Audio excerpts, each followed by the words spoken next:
Good evening and welcome everyone to another rendition of Drunk Shakespeare. We are taking on Measure for Measure with an incredibly talented cast. I hope you all enjoy and have your beverages in hand. And I look forward to the show. Should be a good one. Thank you all.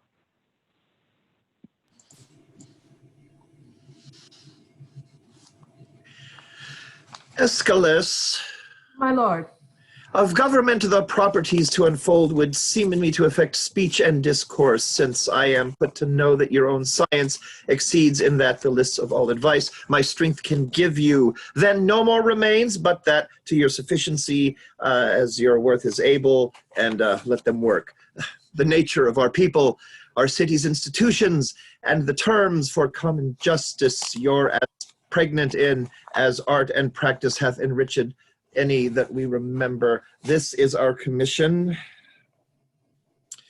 From that which we would not have you warp.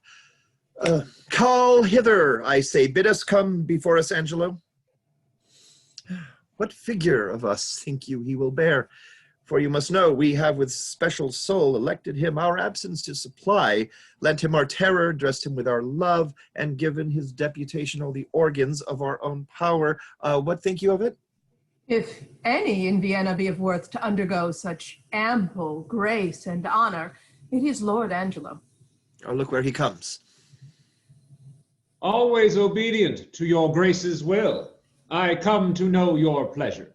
Angelo, there is a kind of character in thy life that to the observer doth thy history fully unfold. Thyself and thy belongings are not thine own proper, as to waste thyself upon thy virtues, they on thee.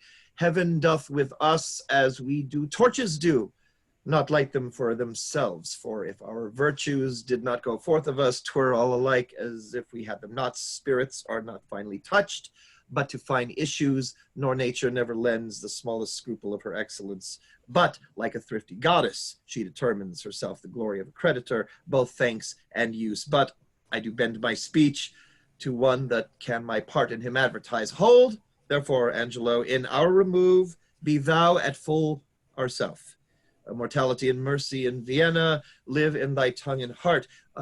Dear ESCALUS, though first in question is thy secondary, take thy commission. Now, Good, my lord. Let there be some more test made of my metal, before so noble and great a figure be stepped upon it. No more evasion. We have with a leavened and prepared choice proceeded to you, therefore take your honors. Our haste from hence is of so quick condition that it prefers itself and leaves unquestioned matters of needful value. We shall write to you as time and our concerning shall importune how it goes with us, and do look to know what doth befall you here. So fare you well. To the hopeful execution do I leave you of your commissions. Yet give leave, my lord, that we may bring you something on the way. My haste will not admit it. Nor need you, on my honor, have to do with any scruple. Your scope is as mine own, so to enforce or qualify the laws as to your soul seems good. Give me your hand. I'll privy away. I love the people, but do not like to stage me to their eyes. Though it do well, I do not relish well their loud applause and aves vehement. Nor do I think the man of safe discretion that does affect it. Once more, fare you well. The heavens give safety to your purposes. Lead forth and bring you back in happiness. I thank you, fare thee well. I shall desire you, sir, to give me leave to have free speech with you, and it concerns me to look into the bottom of my place, as power I have, but of what strength in nature I am not yet instructed. 'Tis so with me. Let us withdraw together, and we may soon our satisfaction have touching that point. I'll wait upon your honor.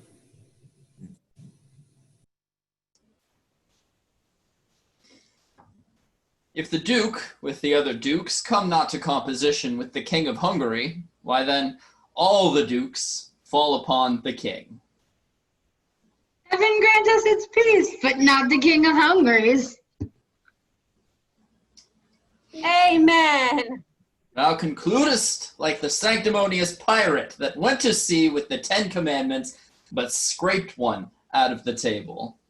Thou shalt not steal? Aye, that he raised. Why, 'twas a commandment to command the captain and all the rest from their functions. They put forth to steal. There's not a soldier of us that in the thanksgiving before meat do relish the petition, well, the praise for peace. I never heard of any soldier dislike it. I believe thee, for I think thou never wast where grace was said. No, a dozen times at least. What, in meter?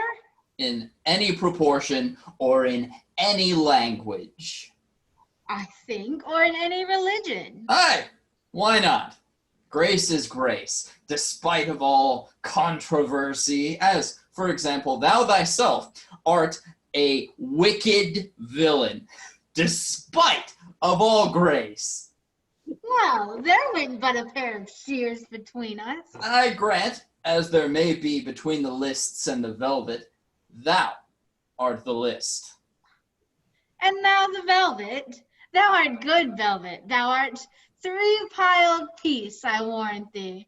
I had as lief be a list of an English kersey as be piled as thou art piled for a French velvet.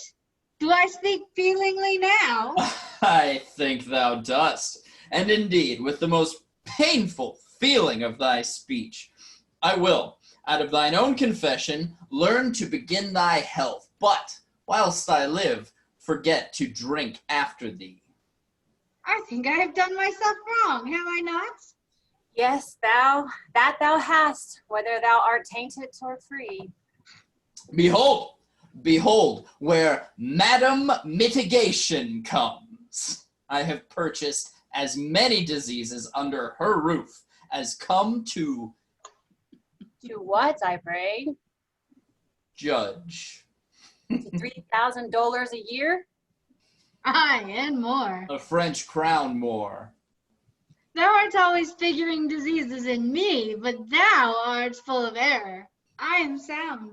Nay, not, as one would say, healthy, but so sound as things that are hollow. Thy bones are hollow. Impiety has made a feast of thee. How now? Which of your hips has the most profound sciatica?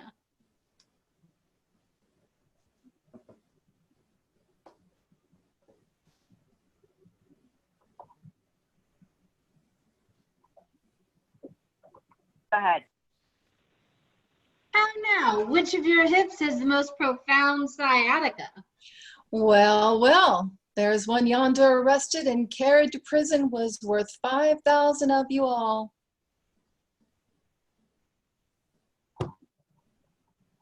Who's that, I pray thee? Marry, sir, that's Claudio. Signor Claudio. Claudio to prison? 'Tis not so. Nay, but I know 'tis so. I saw him arrested, saw him carried away, and which is more, within these 3 days his head to be chopped off. But after all this fooling, I would not have it so. Art thou sure of this? I am too sure of it, and it is for getting Madame Giulietta with child. Believe me, this may be. He promised to meet me 2 hours since, and he was ever precise in promise-keeping. Besides, you know, it draws something near to the speech we had to such a purpose. But most of all agreeing with the proclamation. Away. Let's go learn the truth of it. Thus, what with the war, what with the sweat, what with the gallows, and what with poverty, I am custom shrunk. How now? What's the news with you? Yonder man is carried to prison. Well, what has he done? A woman? But what's his offense? Groping for trouts in a particular river? What? Is there a maid with child by him? No, but there's a woman with maid by him. You've not heard of the proclamation, have you? What proclamation? All the houses in the suburbs of Vienna must be plucked down. And what shall become of those in the city? They shall stand for seed. They'd gone down too, but that a wise burgher put in for them. Shall our houses of resort in the suburbs be pulled down? To the ground, mistress. Why, there's a change indeed in the Commonwealth. What shall become of me? Oh, come, fear not you. Good counselors lack no clients. Though you change your place, you still not change your trade. I'll be your tapster still. Courage.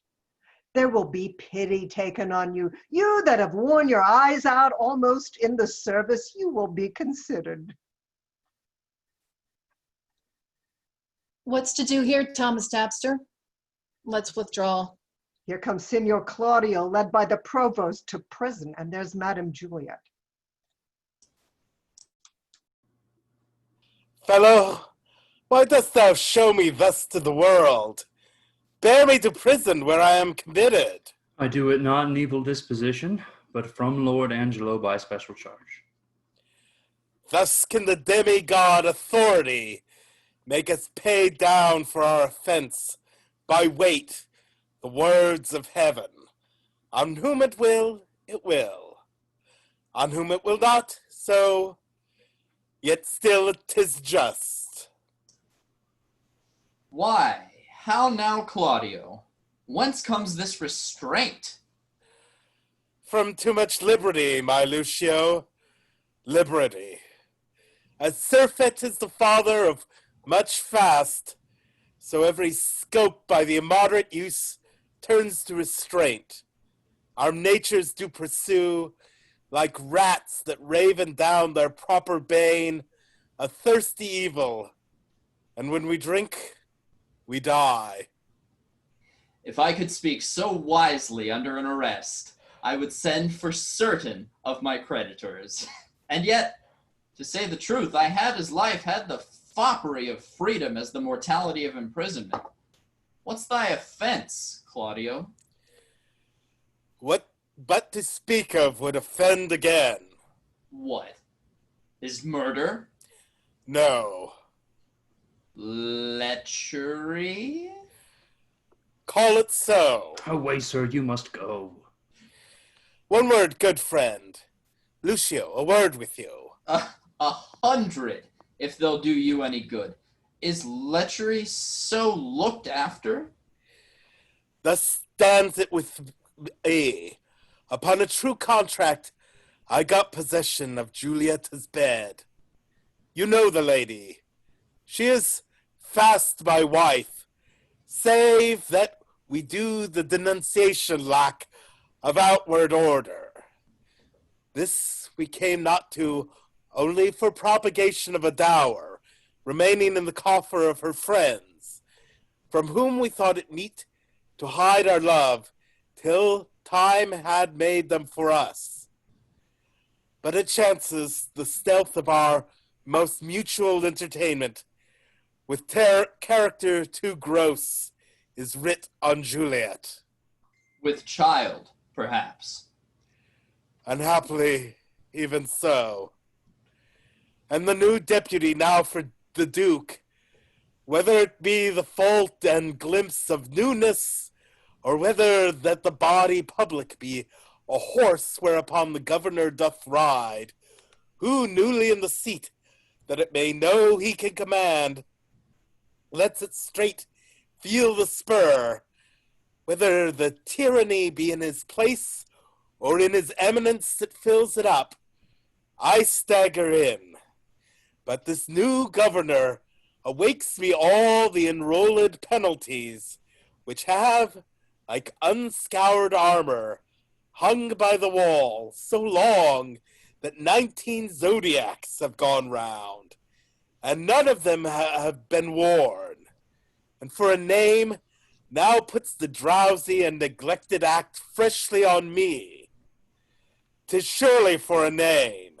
I warrant it is. and thy head stands so tickle on thy shoulders that a milkmaid, if she be in love, may sigh it off. Send after the Duke, and appeal to him. I have done so, but he's not to be found. I prithee, Lucio, do me this kind service. This day my sister should the cloister enter, and there receive her approbation. Acquaint her with the danger of my state. Implore her in my voice that she make friends to the strict deputy. Bid herself assay him. I have great hope in that, for in her youth there is a prone and speechless dialect, such as move men.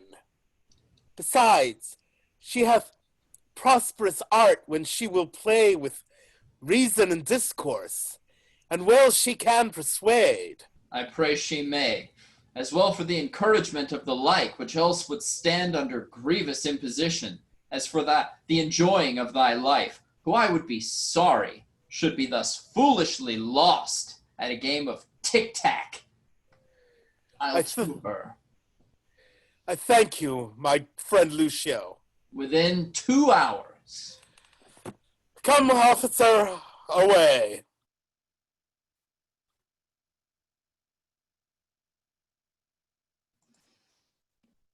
No, Holy Father, throw away that thought.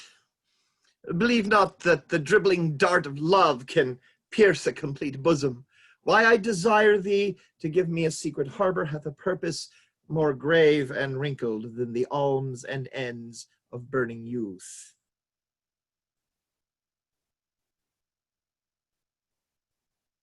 Pardon? May your grace speak of it.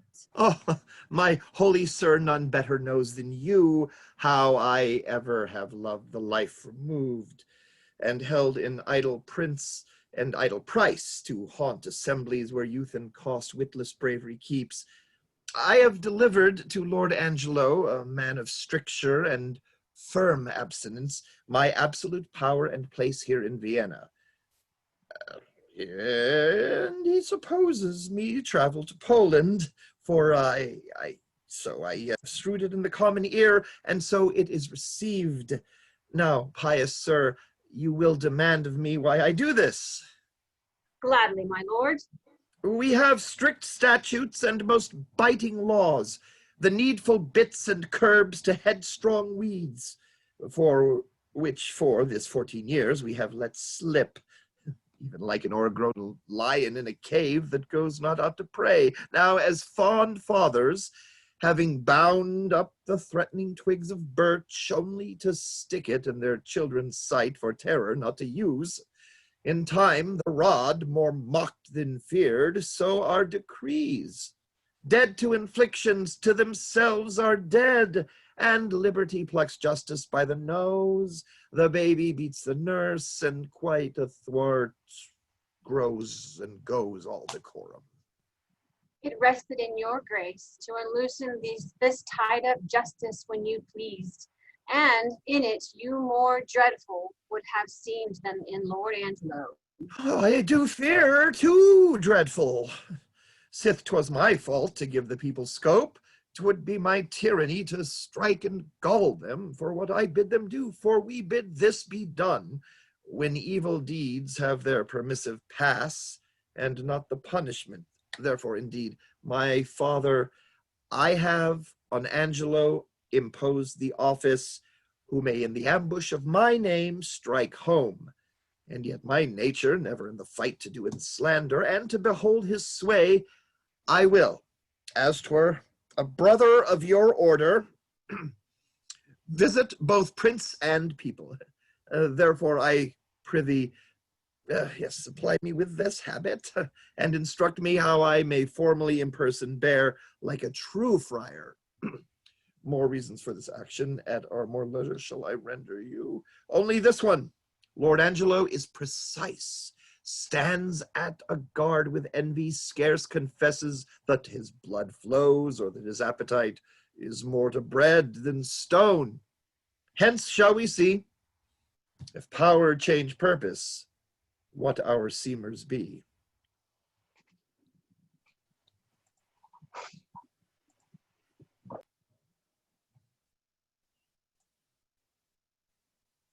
And have you nuns no farther privileges?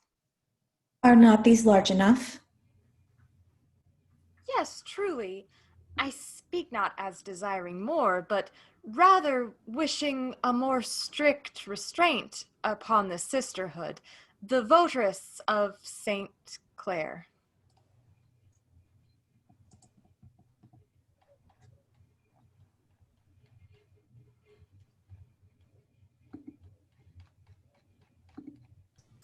Ho! Peace be in this place. Who's that which calls? It is a man's voice. Gentle Isabella, turn you the key and know his business of him. You may, I may not. You are yet unsworn. When you have vowed, you must not speak with men, but in the presence of the prioress.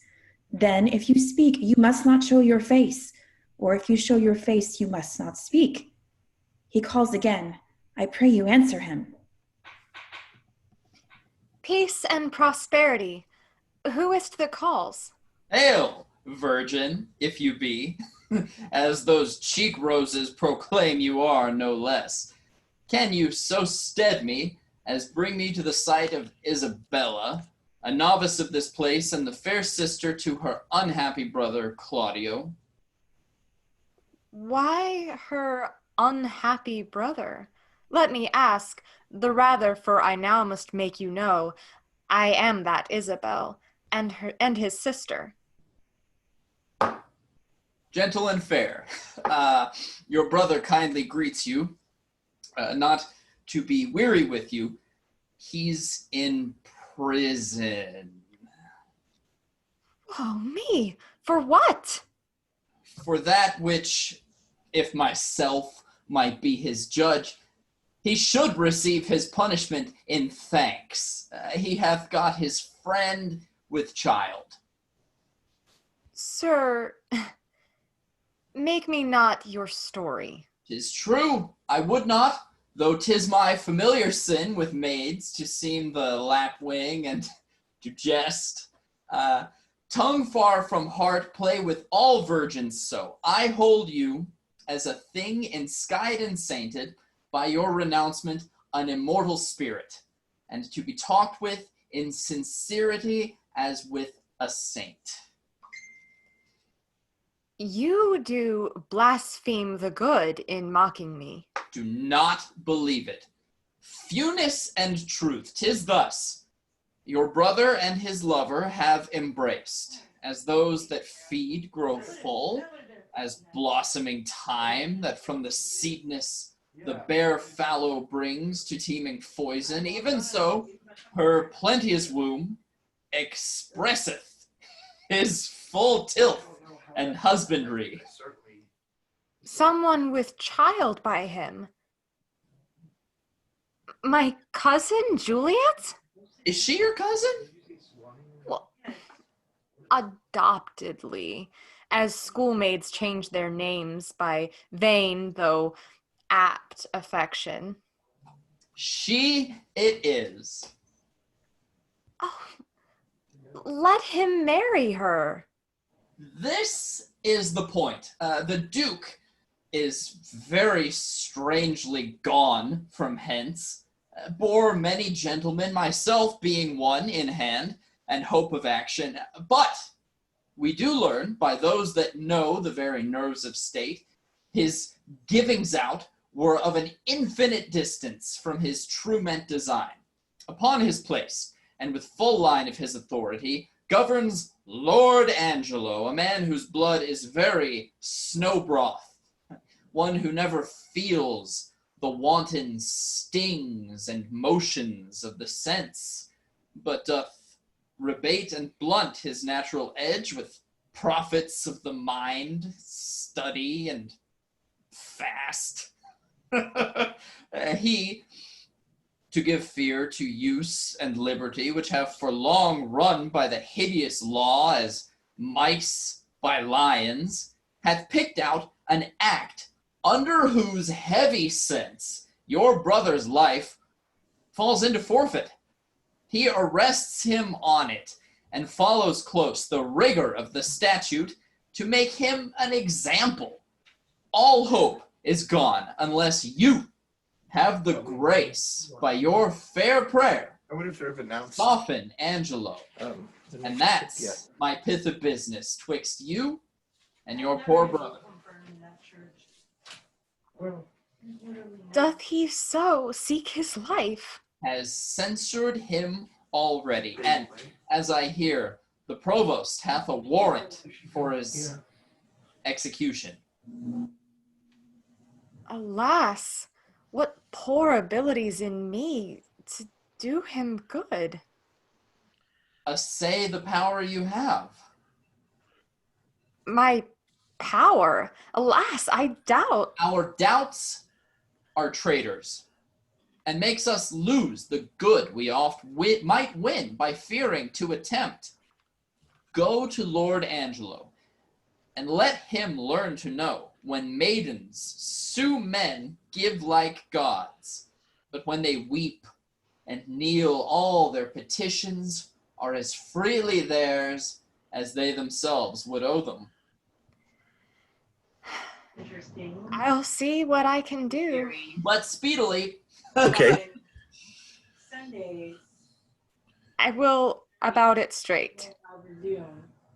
No longer staying, but to give the mother notice of my affair. How the Episcopal Church faced in 1918. I humbly thank you. Ooh, that's cool. Commend me to my That would be cool to. Is it online or is it in person? Soon at night, I'll send him I didn't hear you say word that. of my success. I take my leave of you. You weren't speaking like my kids. Good sir.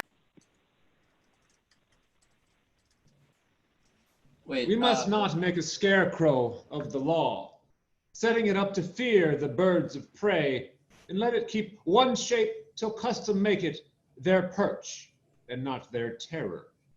Aye, but yet, let us be keen and rather cut a little than fall and bruise to death. Alas, this gentleman whom I would save had a most noble father.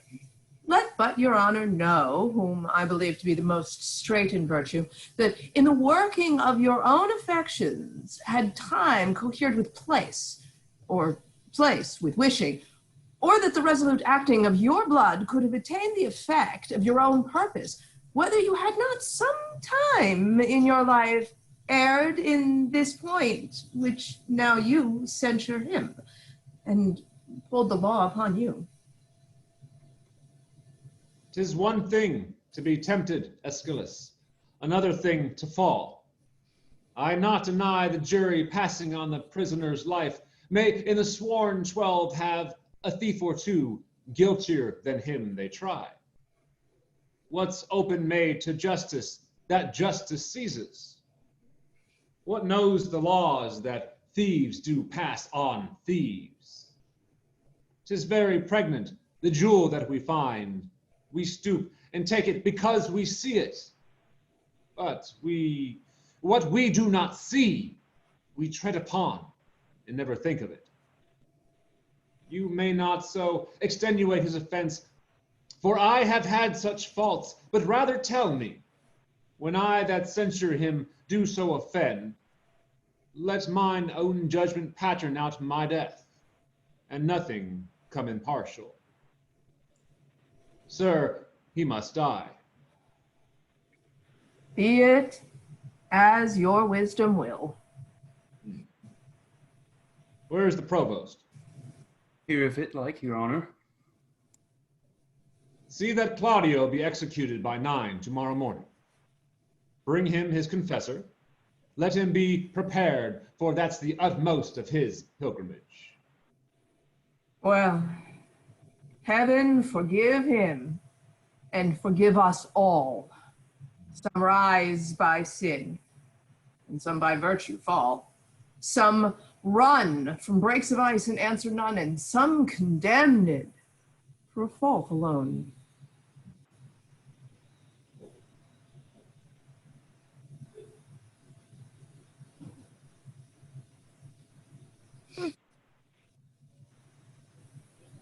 Come your way, sir. Come your way.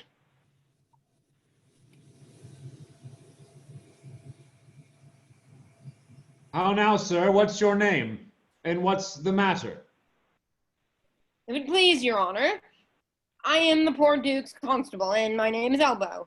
I do lean upon the justice, sir, and do bring in here before your good honor, two notorious benefactors. Benefactors? Well, what benefactors are they? Are they not malefactors? If it please your honor, I know not well what they are, but precise villains they are. And I'm sure of and void of all profanation in the world that good Christians ought to have. This comes off well. Here's a wise officer. Thank you. Go to. What quality are they of? Elbow is your name. Why dost thou not speak, Elbow?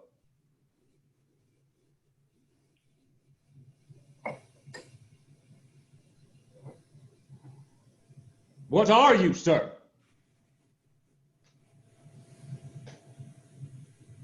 He's... Go to. What quality are they of? Elbow is your name. Why dost thou not speak, Elbow?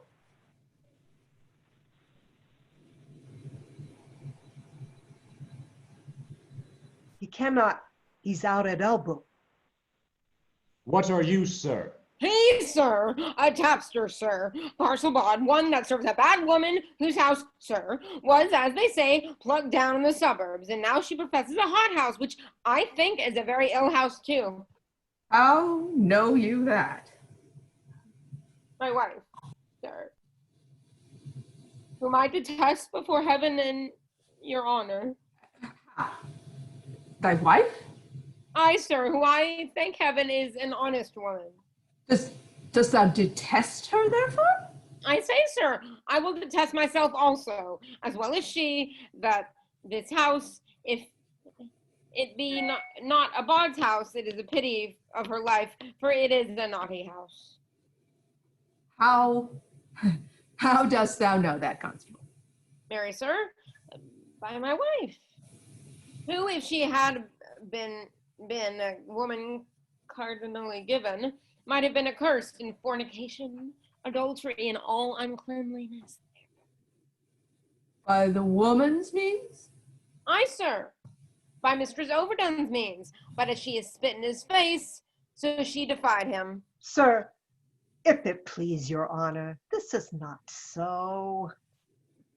Prove it before these varlets here, thou honorable man, prove it. Do you hear how he misplaces?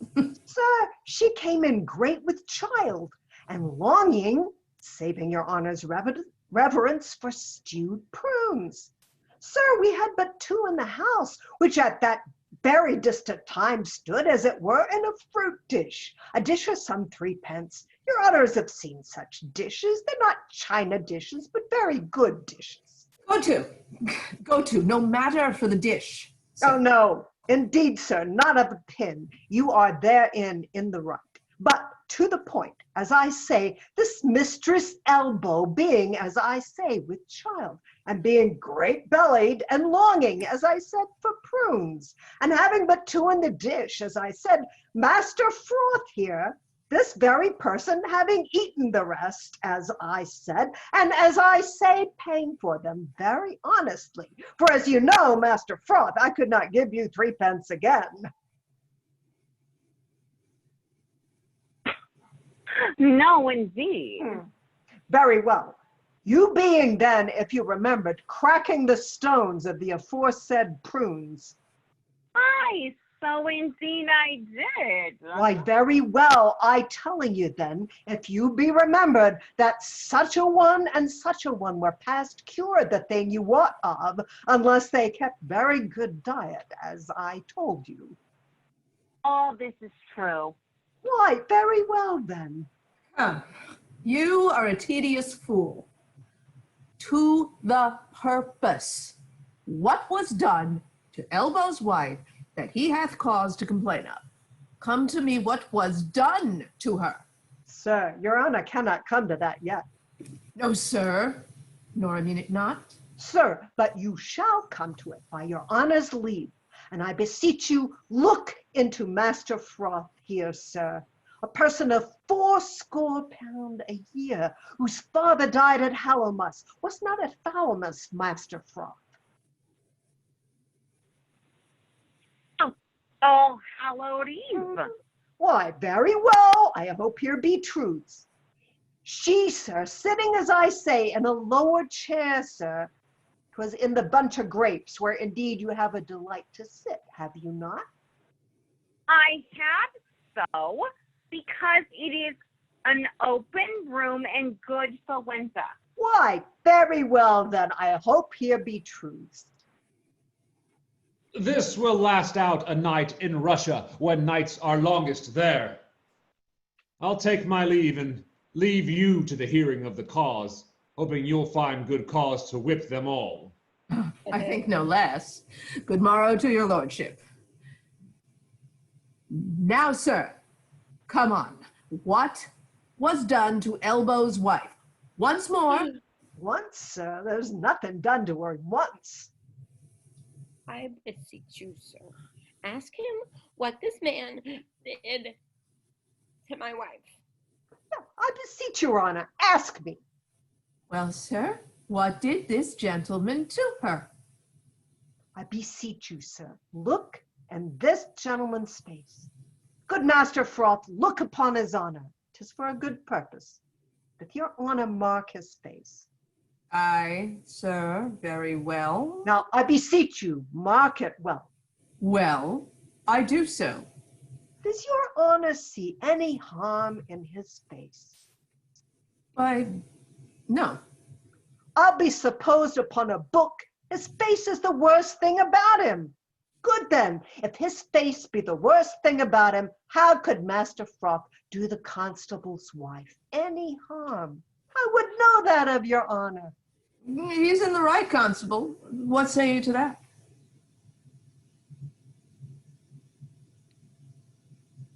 Constable.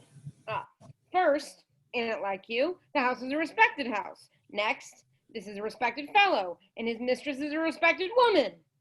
By his hand, sir, his wife is a more respected person than any of us at all. Varlet, thou liest. Wicked varlet, the time is yet to come when she was ever respected with man, woman, or child. Sir, she was respected with him before he married with her. Which is the wiser here, justice or iniquity? Is this true? Oh, the caitiff! Oh, thou varlet! Oh, thou wicked Hannibal! I respected with her before I was married to her. If ever I was respected with her, or she with me, let not your worship think me the poor duke's officer. Prove this, thou wicked Hannibal, or I'll have mine action of battery on thee. If he took you a box of the ear, you might have your action of slander, too. Mary, I thank your good worship for it. What is it your worship's pleasure I should do with this wicked caitiff? Truly, officer, because he hath some offenses in him that thou wouldst discover if thou couldst, let him continue in his courses till thou knowest what they are. Mary, I thank your worship for it. Thou seest, thou wicked varlet, now what's to come upon thee? Thou art to continue now, thou varlet, thou art to continue. Where were you born, friend?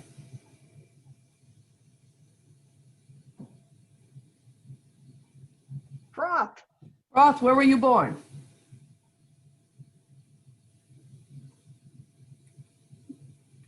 Froth, we can't hear you. You're not. What? What, Froth? Here in Vienna, madam. Are you of fourscore pounds a year? Oh, yes, and it please you, madam. So, what trade are you of, sir? A tapster, a poor widow's tapster. Your mistress' name? Mistress Overdone. Hath she had any more than one husband? 9, sir, overdone by the last. 9? Come hither to me, Master Froth. Master Froth, I would not have you acquainted with tapsters. They will draw you, Master Froth, and you will hang them. Get you gone and let me hear no more of you. Oh, I thank your worship. For mine own part, I never come into any room in a tap house, but I am drawn in. Well, no more of it, Master Froth. Farewell. Come you hither to me, Master Tapster. What's your name, Master Tapster? Pompey. What else? Bum, sir. Troth, and your bum is the greatest thing about you. So that in the beastliest sense, you are Pompey the Great. Pompey, you are partly a bawd. Pompey, howsoever you color it in being a tapster, are you not? Come, tell me true. It shall be the better for you. Truly, sir, I'm a poor fellow that would live. How would you live, Pompey? By being a bawd? What do you think of the trade, Pompey? Is it lawful trade? The law would allow it. But the law will not allow it, Pompey, nor it shall not be allowed in Vienna. Does your worship mean to geld and splay all the youth of the city? No, Pompey. Truly, sir, in my poor opinion, they will do it then.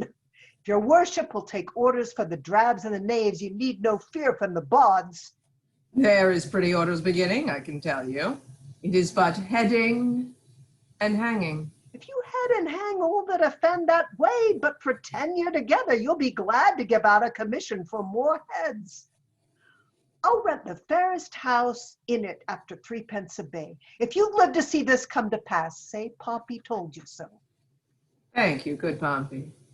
And in requital of your prophecy, hark you. I advise you, let me not find you before me again upon any complaint whatsoever. No, not for dwelling where you do. If I do, Pompey, I shall beat you to your tent and prove a shrewd Caesar to you. In plain dealing, Pompey, I shall have you whipped. So for this time, Pompey, fare you well. I thank your lordship for your good counsel, but I shall follow it as the flesh and fortune shall better determine. Whip me. No, no, let Carmen whip his jade. The valiant heart's not whipped out of his trade. Come hither to me, Master Elbow. Come hither, Master Constable. How long have you been in this place of constable? 7 years and a half, sir. I thought by the readiness of your office you had continued in it some time. You say 7 years together. And a half, sir. Alas, it hath been great pains to you.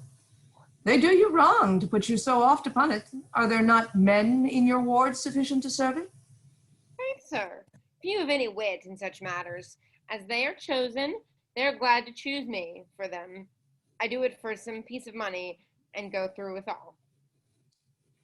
Look, you bring me in the names of some 6 or 7, the most sufficient of your parish. To your worship's house, sir? To my house. Fare you well.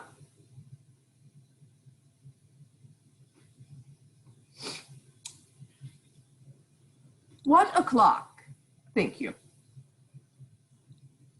11, sir. I pray you, home to dinner with me. I humbly thank you. It grieves me for the death of Claudio, but there's no remedy. Lord Angelo is severe. It is but needful. Mercy is not itself, that oft looks so. Pardon is still the nurse of second woe, but yet, poor Claudio, there is no remedy. Come, sir.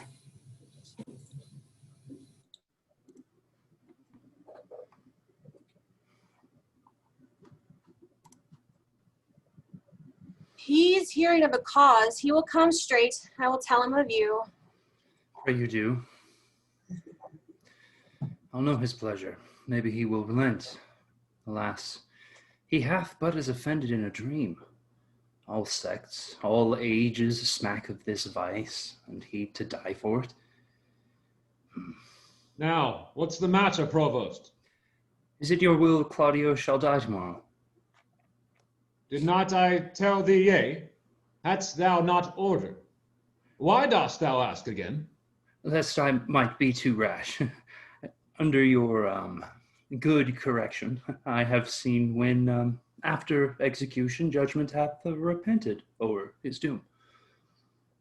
Go to. Let that be mine. Do your office and give up your place, and you shall well be spared. I crave your honor's pardon.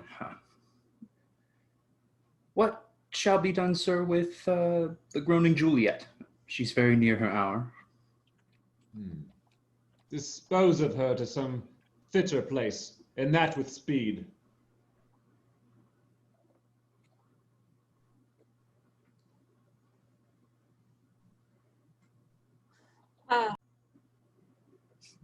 Here's the sister of the man condemned. Desires access to you. Hath he a sister? Ay, my good lord, a very virtuous maid, and to be shortly of the sisterhood, if not already. Well, let her be admitted. See you the fornicatress be removed. Let her have needful but not lavish means. There shall be order for it. Save your honor. Stay a while. You're welcome. What's your will? I am a woeful suitor to your honor. Please but your honor hear me. Well, what's your suit? There is a vice that most I do abhor, and most desire should meet the blow of justice, for which I would not plead, but that I must. For which I must not plead, but that I am at war twixt will and will not. Well, the matter? I have a brother is condemned to die. I do beseech you, let it be his fault, and not my brother. Heaven give thee moving graces. Condemn the fault, and not the actor of it. Why, every fault's condemned ere it be done. Mine were the very cipher of a function to find the faults whose fine stands in record, and let go by the actor. Oh, just but severe law. I had a brother then. Heaven keep your honor. Give it not o'er so. To him again entreat him. Kneel down before him, hang upon his gown. You are too cold. If you should need a pin, you could not with more tame a tongue desire it. To him I say. Must he needs die? Maiden, no remedy. Yes, I do think that you might pardon him, and neither heaven nor man grieve at the mercy. I will not do it. But can you, if you would? Look, what I will not, that I cannot do. But might you do it, and do the world no wrong, if so your heart were touched with that remorse as mine is to him? He's sentenced. 'Tis too late. You are too cold. Too late? Why, no. I that do speak a word may call it back again. Well, believe this, no ceremony that to great ones longs, not the king's crown, nor the deputed sword, the marshal's truncheon, nor the judge's robe, become them with one half so good a grace as mercy does. If he had been as you, and you as he, you would have slipped like him, but he like you would not have been so stern. Pray you be gone. I would to heaven I had your potency, and you were Isabel, should it then be thus? No, I would tell thee what 'twere to be a judge, and what a prisoner. Aye, touch him, there's the vein. Your brother is a forfeit of the law, and you but waste your words. Alas, alas, why all the souls that were forfeit once, and he that might the vantage best have took, found out the remedy. How would you be, if he which is the top of judgment should but judge you as you are? Oh, think on that, and mercy then will breathe within your lips like man new made. Be you content, fair maid. It is the law, not I, condemn your brother. Were he my kinsman, brother, or my son, it should be thus with him. He must die tomorrow. Tomorrow? Oh, that's sudden. Spare him, spare him. He's not prepared for death. Even for our kitchens we kill the fowl of season. Shall we serve heaven with less respect than we do minister to our gross selves? Good, good, my lord, bethink you. Who is it that hath died for this offense? There's many have committed it. Aye, well said. The law hath not been dead, though it hath slept. Those many had not dared to do that evil, if the first that did the edict infringe had answered for his deed. Now 'tis awake, takes note of what is done, and like a prophet looks in a glass that shows what future evils, either now or by remissness new conceived, and so in progress to be hatched and born, are now to have no successive degrees, but ere they live to end.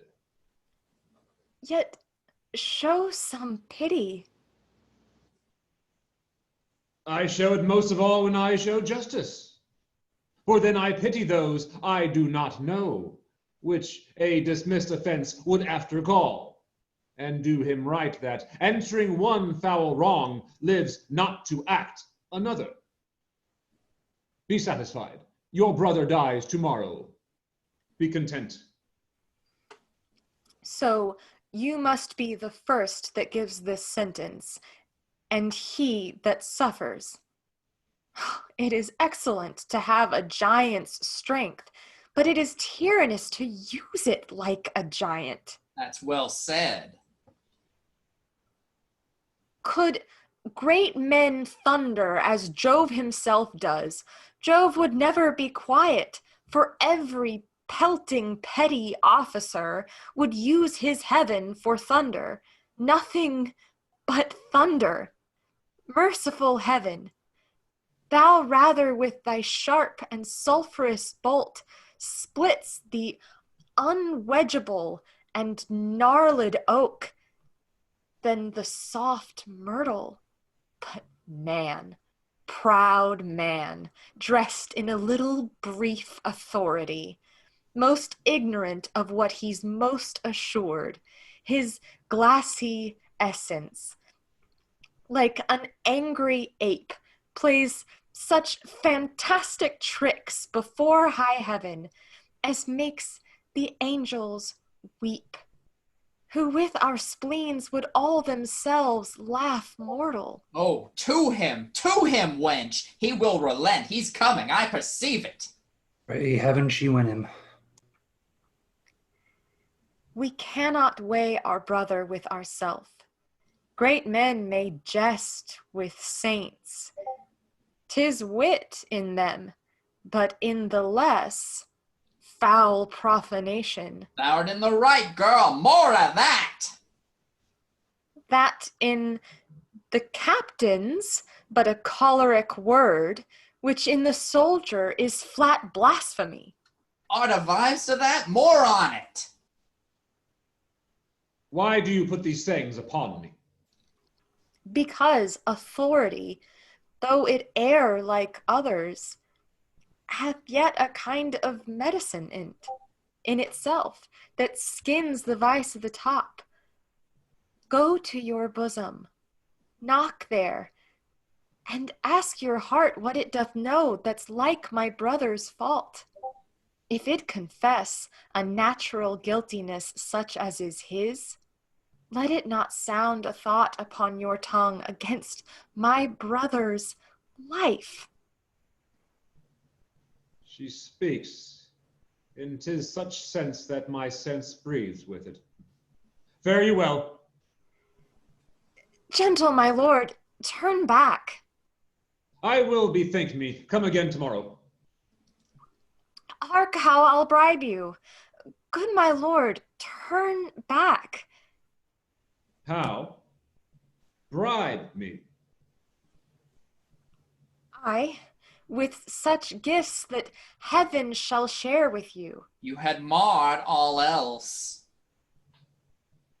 Not with fond sickles of the tested gold, or stones whose rate are either rich or poor as fancy values them, but with true prayers that shall be up at heaven and enter there ere sunrise, prayers from preserved souls, from fasting maids whose minds are dedicate to nothing temporal. Well, come to me tomorrow. Go to, 'tis well, away. Heaven keep your honor safe. Amen. For I am going that way to temptation where prayers cross. At what hour tomorrow shall I attend your lordship? At any time forenoon. Save your honor. From thee, even from thy virtue.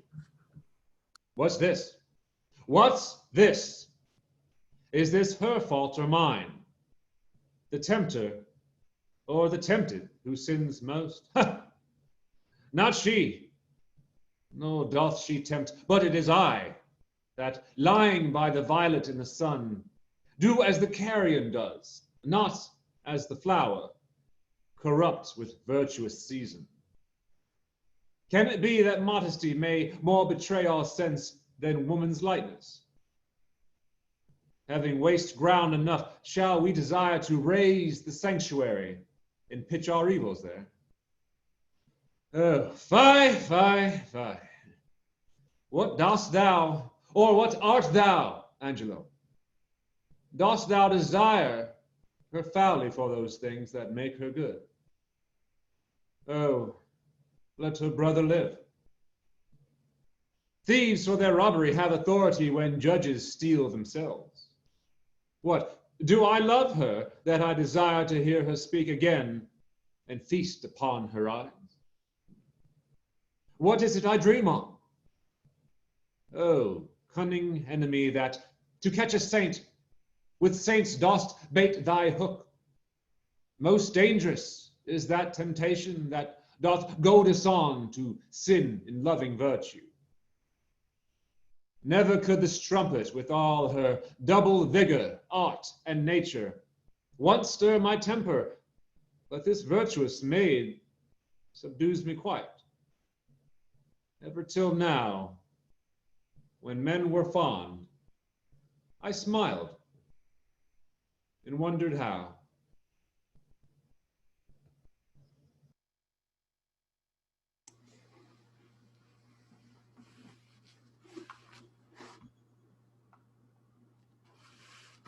Hark, I can't hear you from that far away. Come closer. Ah, hail to you, Provost.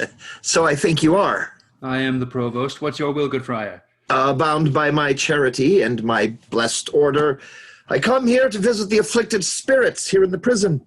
Do me the common right to let me see them and to make me know the nature of their crimes, that I may minister to them accordingly. I would do more than that if more were needful. Look, here comes one, a gentlewoman of mine. who, falling in the flaws of her own youth, hath blistered her report. She is with child, and he that got it sentenced a young man, more fit to do another such offense than die for this. And must he die? As I do think, tomorrow. I have provided for you. Stay a while, and you shall be conducted. Repent you, fair one, of this sin you carry?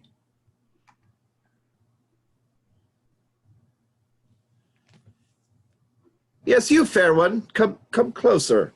Go ahead. I would do more than that, if more were needful. Look, here comes one, a gentlewoman of mine, who, falling in the flaws of her own youth, hath blistered her report. She is with child, and he that got it, sentenced. A young man, more fit to do another such offense than die for this. When must he die? As I do think, tomorrow. I have provided for you. Stay a while, and you shall be conducted. Repent you, fair one, of the sin you carry? I do, and bear the shame most patiently. I'll teach you how you shall arraign your conscience, and try your penitence, if it be sound or hollowly put on. I'll gladly learn. Love you the man who wronged you? Yes, as I love the woman that wronged him. So then it seems your most offenseful act was mutually committed. Mutually. Then was your sin of heavier kind than his? I do confess it and repent it, Father.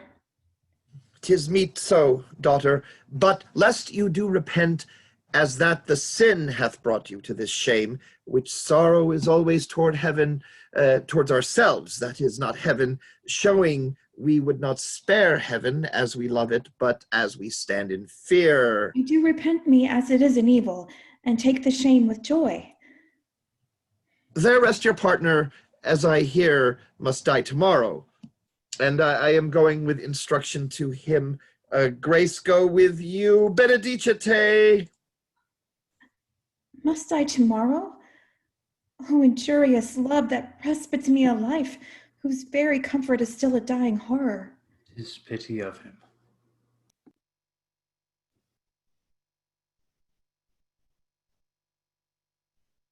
When I would pray and think, I think and pray to several subjects.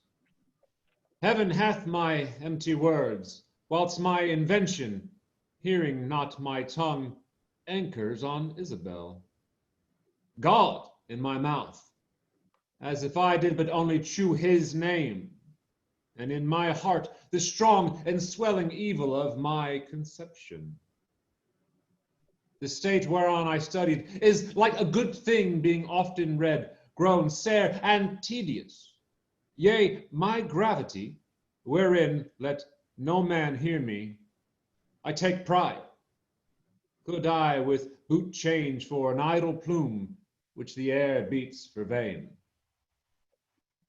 O place, O form, how often dost thou with thy case, thy habit, wrench awe from fools, and tie the wiser souls to thy false seeming? Blood, thou art blood.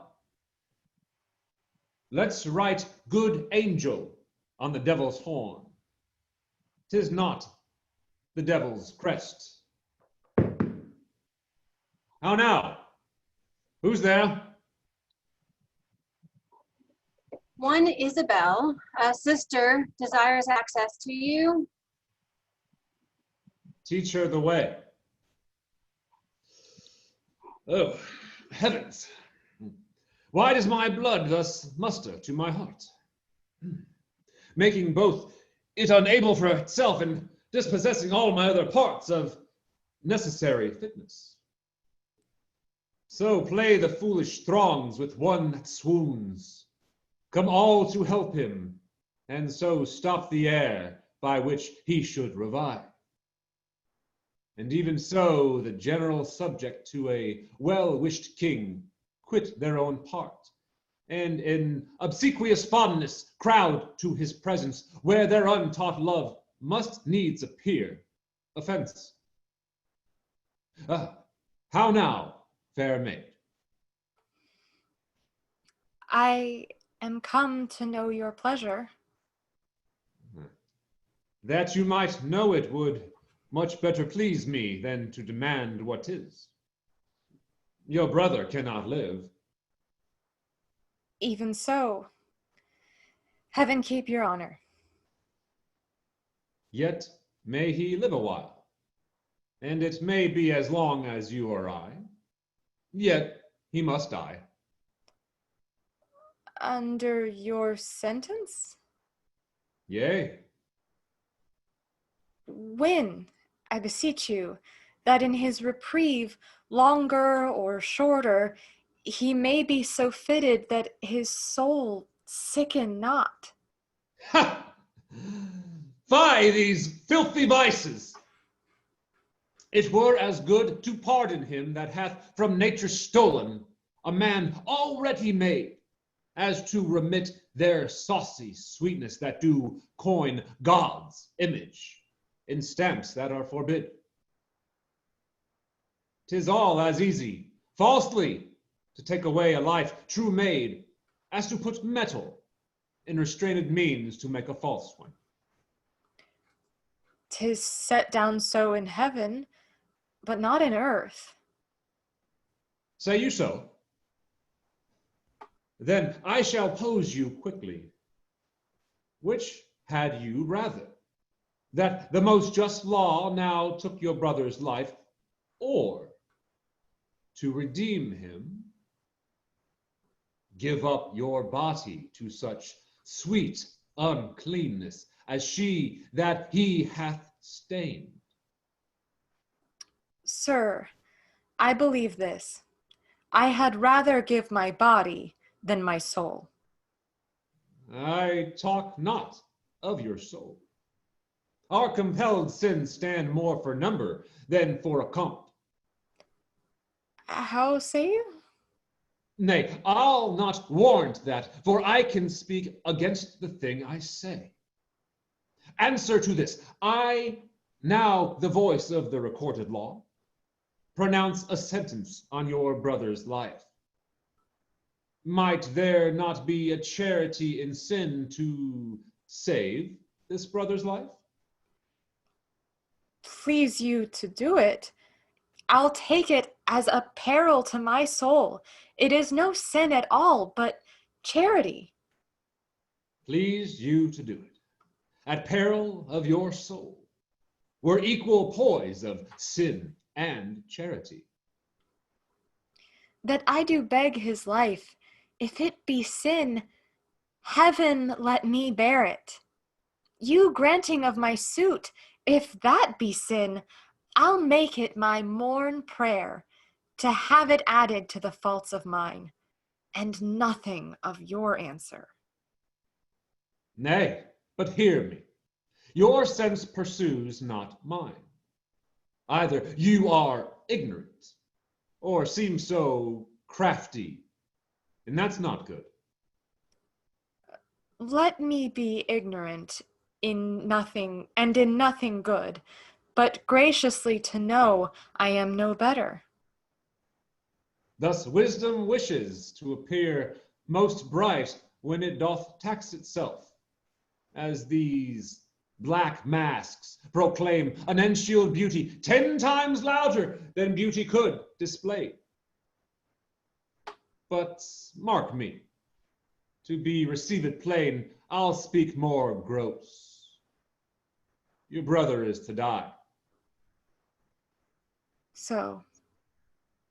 And his offense is so, as it appears, accountant to the law upon that pain.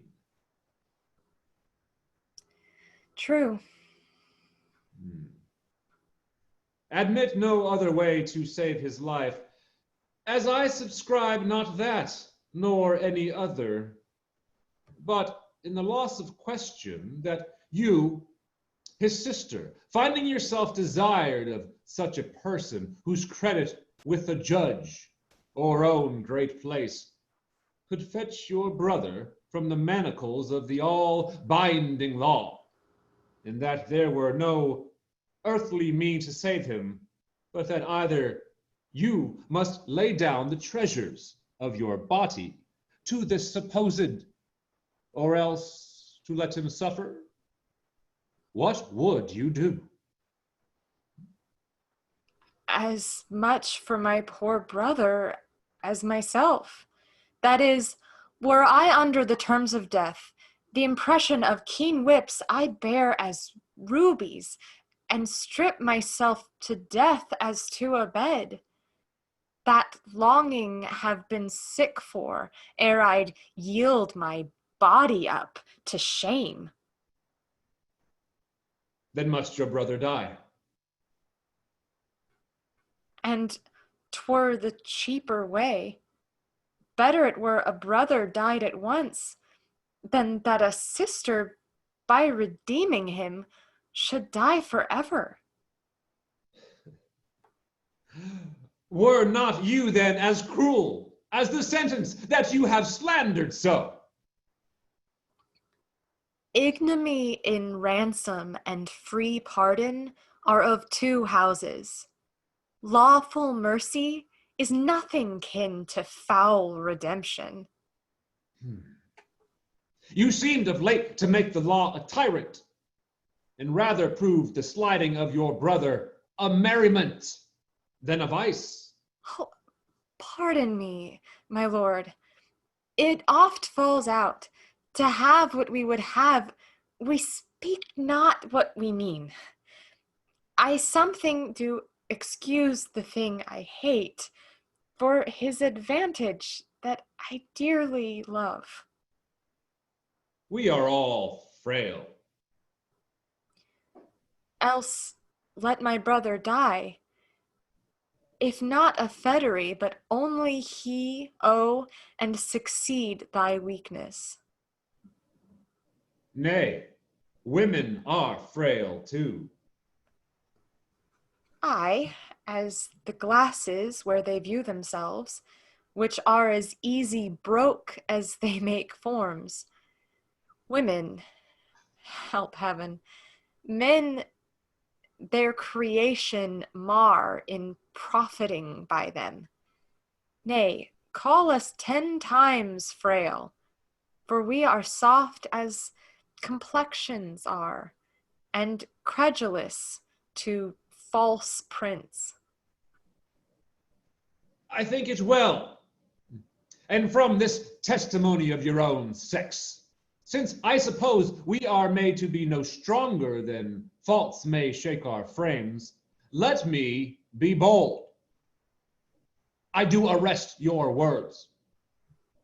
Be that you are, that is a woman. If you be more, you're none. If you be one, as you are well expressed by all external warrants, show it now by putting on the destined livery. I have no tongue but one, gentle my lord. Let me entreat you speak the former language. Plainly conceive I love you. My brother did love Juliet, and you tell me that he shall die for it. He shall not, Isabel, if you give me love. I know your virtue hath a license in't, which seems a little fouler than it is to pluck on others. Believe me, on mine honor, my words express my purpose. Little honor to be much believed, and most pernicious purpose, seeming. I will proclaim thee, Angelo, look for it. Sign me a present pardon for my brother, or with an outstretched throat, I'll tell the world aloud what man thou art. Who will believe thee, Isabel? My unsoiled name, The austereness of my life, my vouch against you, and my place in the state will so your accusation overweigh that you shall stifle in your own report and smell of calumny. I have begun, and now I give my sensual race the rein. Fit thy consent to my sharp appetite. Lay by all nicety in prolixious blusses that banish for what they sue for. Redeem thy brother by yielding up thy body to my will, or else he must not only die the death, but thy unkindness shall his death draw out to lingering sufferance. Answer me tomorrow, or by the affection that now guides me most, I will prove a tyrant to him. As for you, say what you can. My false are ways your true.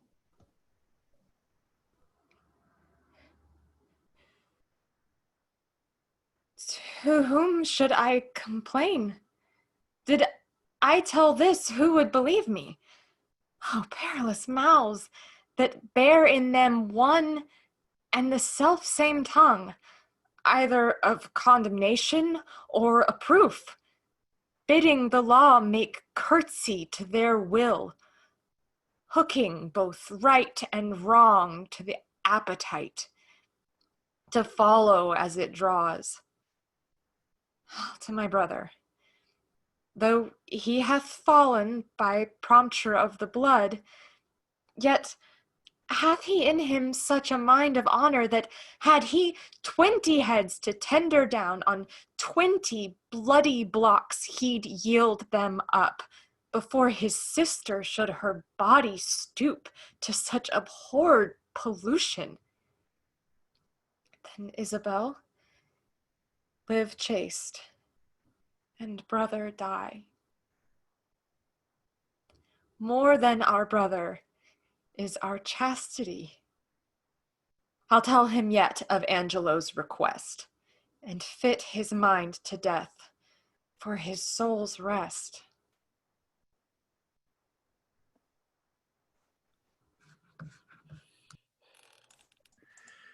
So then you hope of pardon from Lord Angelo? The miserable have no other medicine, but only hope. I have hope to live, and am prepared to die. Be absolute for death. Either death or life shall thereby be the sweeter. Reason thus with life. If I do lose thee, I do lose a thing that none but fools would keep. A breath thou art, servile to all the skyey influences that doth this habitation where thou keepest hourly afflict. Merely thou art death's fool. For him thou laborest by thy flight to shun, and yet runnest toward him still.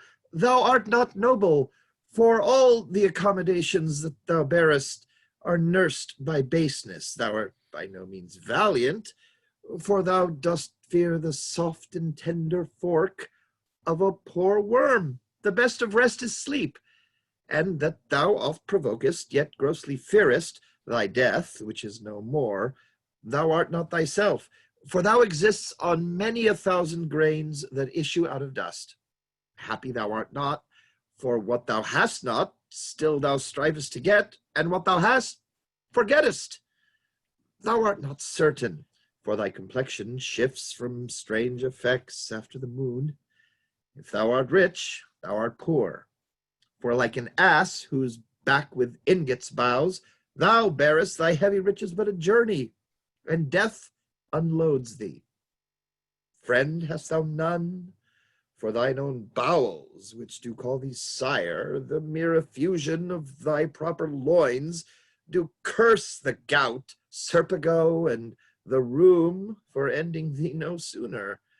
Thou hast no youth nor age, but as it were an after-dinner sleep, dreaming on both. For all thy blessed youth becomes as aged, and doth beg the alms of palsied eld.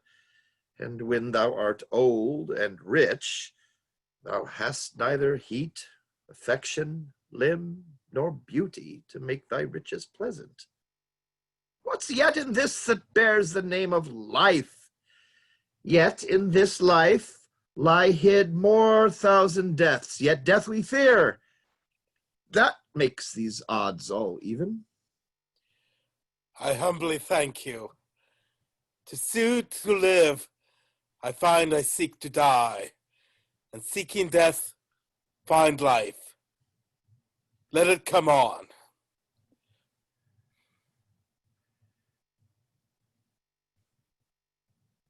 What ho, peace here, grace, and good company. Who's there? Come in. The wish deserves a welcome. Dear sir, ere long I'll visit you again. Most holy sir, I thank you.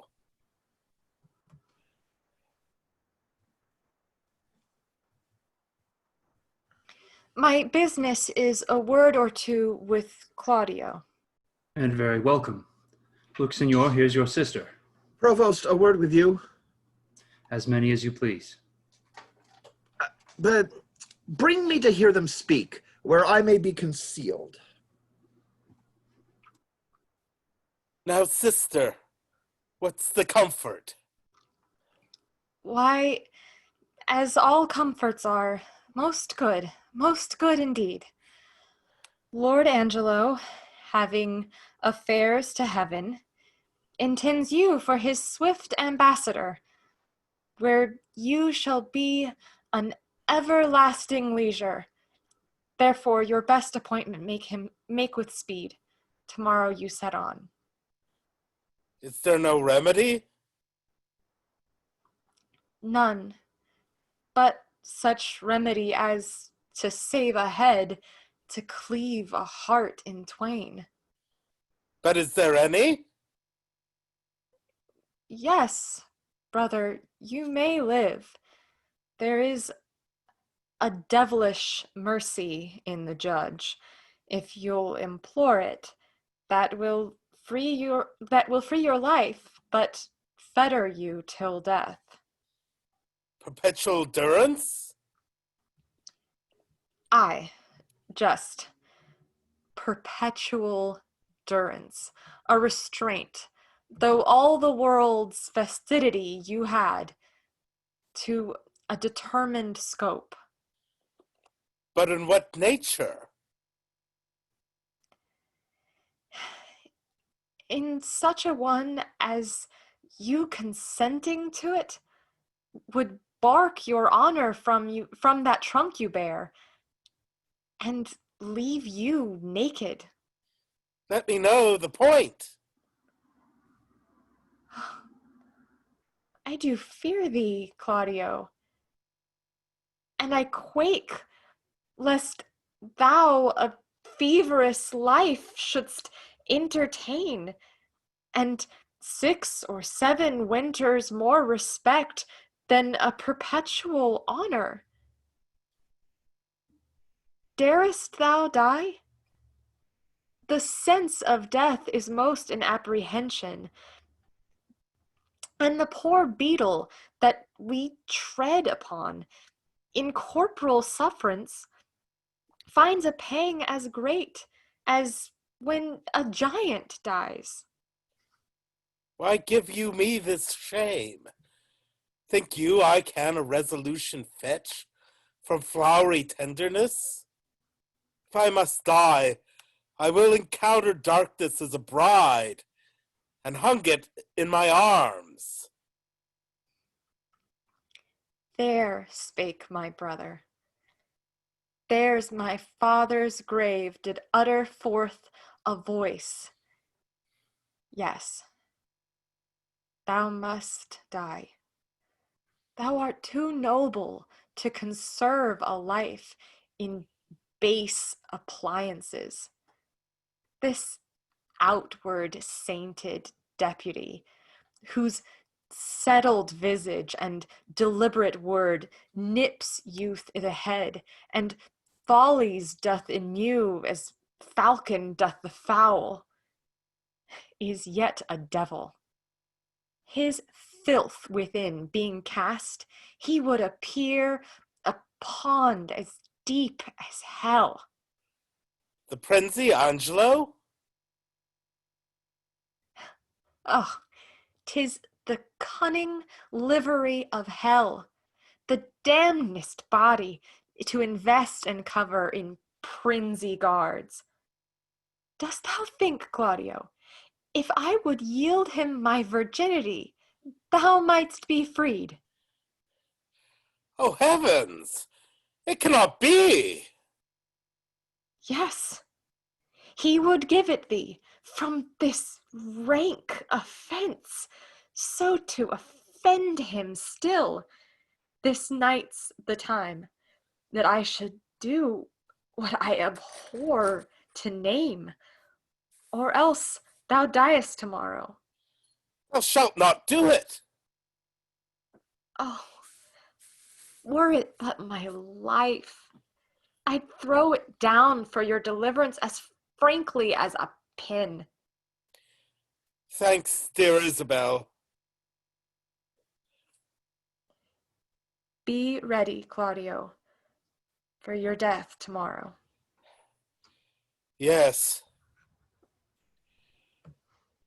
Has he affections in him that thus can make him bite the law by the nose when he would force it? Sure it is no sin, or of the deadly seven it is the least. Which is the least? If it were damnable, he being so wise, why would he for the momentary trick be perjuriously fined? Oh, Isabel. What says my brother? Death is a fearful thing. And shamed life a hateful.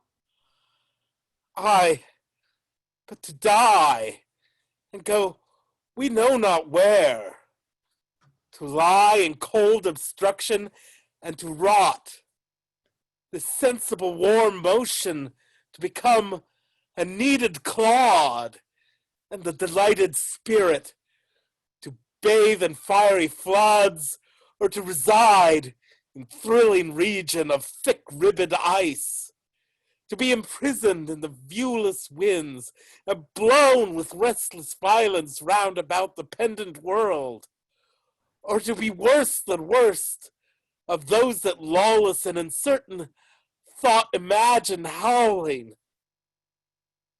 'Tis too horrible. The weariness and most loathed worldly life that age, ache, penury, and imprisonment can lay on nature is a paradise to what we fear of death. Alas, alas!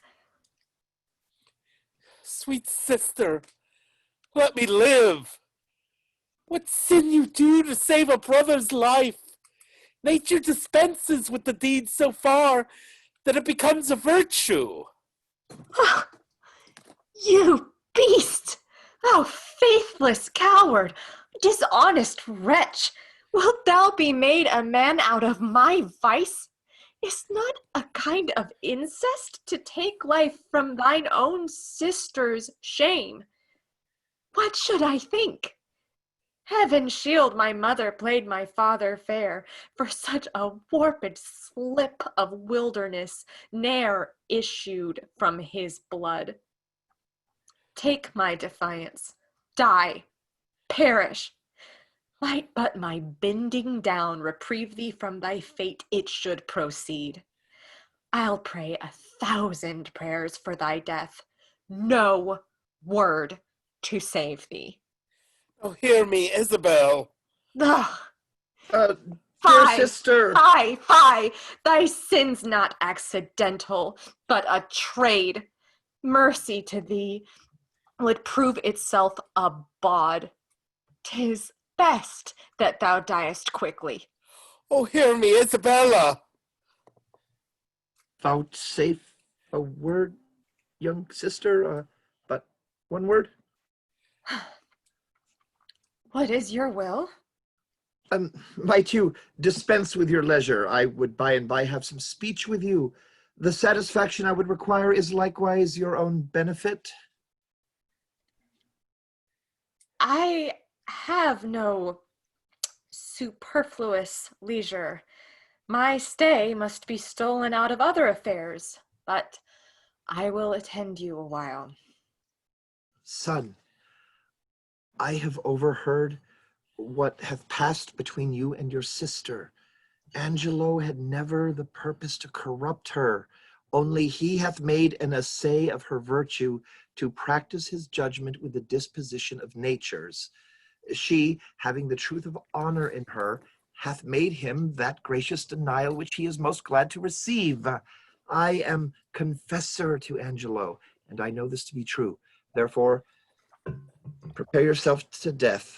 Do not satisfy your resolution with hopes that are fallible. Tomorrow you must die. Go to your knees and make ready. Let me ask my sister pardon. I'm so out of love with life that I will sue to be rid of it. Hold you there.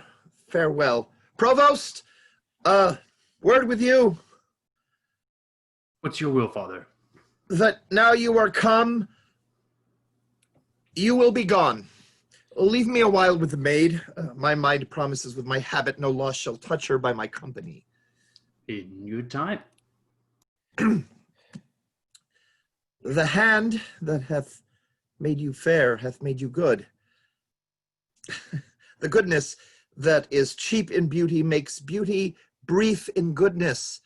But grace, being the soul of your complexion, shall keep the body of it ever fair.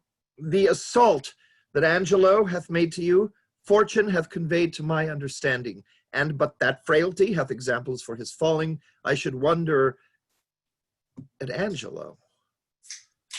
How will you do to content this substitute and to save your brother? I am now going to resolve him. I had rather my brother die by the law than my son should be unlawfully born. But oh, how much is the good Duke deceived in Angelo! If ever he return, and I can speak to him, I will open my lips in vain or discover his government. That shall not be much amiss. Yet, as the matter now stands, he will avoid your accusation. He made trial of you only. Therefore, fasten your ear on my advisings. Ah, yes. To the love I have in doing good, a remedy presents itself.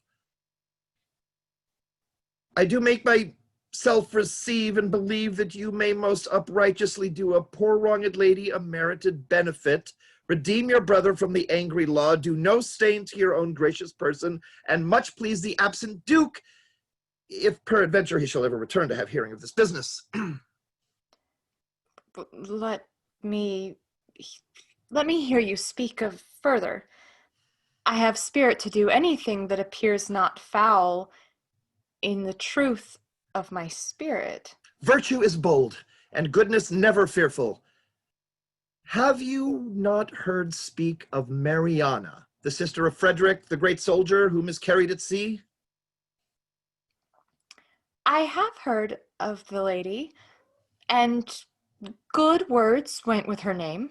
She should, this Angelo, have married, was affianced to her oath, and the nuptial appointed, between which time of the contract and limit of the solemnity her brother Frederick was racked at sea, having in that perished vessel the dowry of his sister. But mark how heavily this befell to the poor gentlewoman.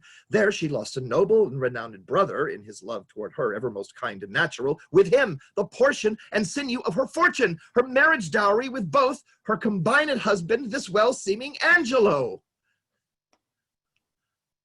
Can this be so? Yeah, Did Angelo so leave her? Yes, yes, he left her in her tears, and dried not one of them with his comfort, swallowed his vows whole, pretending in her discoveries of dishonor, in few bestowed her on her own lamentation, which she yet wears for his sake, and he, a marble to her tears, is washed with them, but relents not. What a merit were it in death to take this poor maid from the world! What corruption in this life that it will let this man live! But how out of this can she avail? It is a rupture that you may easily heal, and the cure of it not only saves your brother, but keeps you from dishonor in doing it. Show me how, good father. The forenamed maid hath yet in her the continuance of her first affection. His unjust unkindness, that in all reason should have quenched her love, hath, like an impediment in the current, made it more violent and unruly. Go you to Angelo, answering his requiring with a plausible obedience.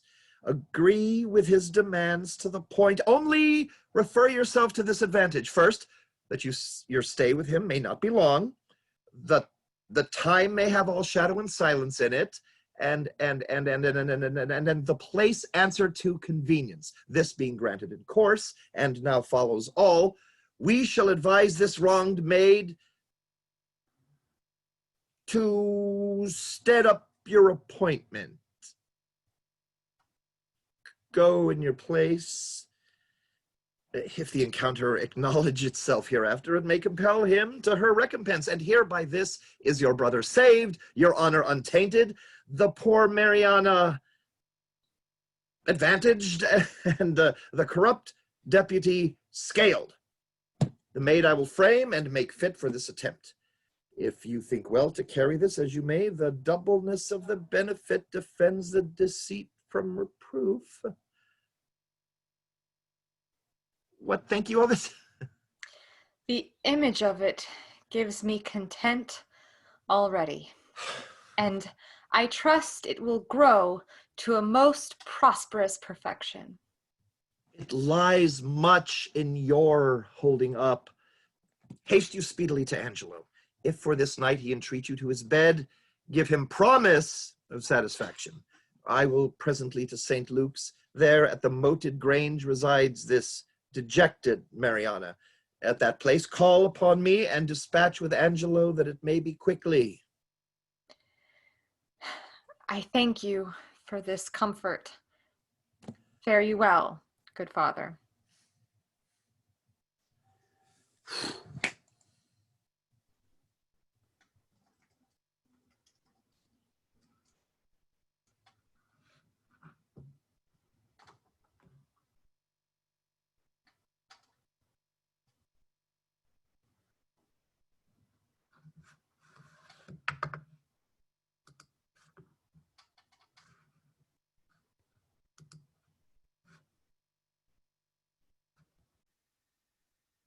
Nay, there be no remedy for it, but that you will needs buy and sell men and women like beasts. We shall have all the world drink brown and white bastard.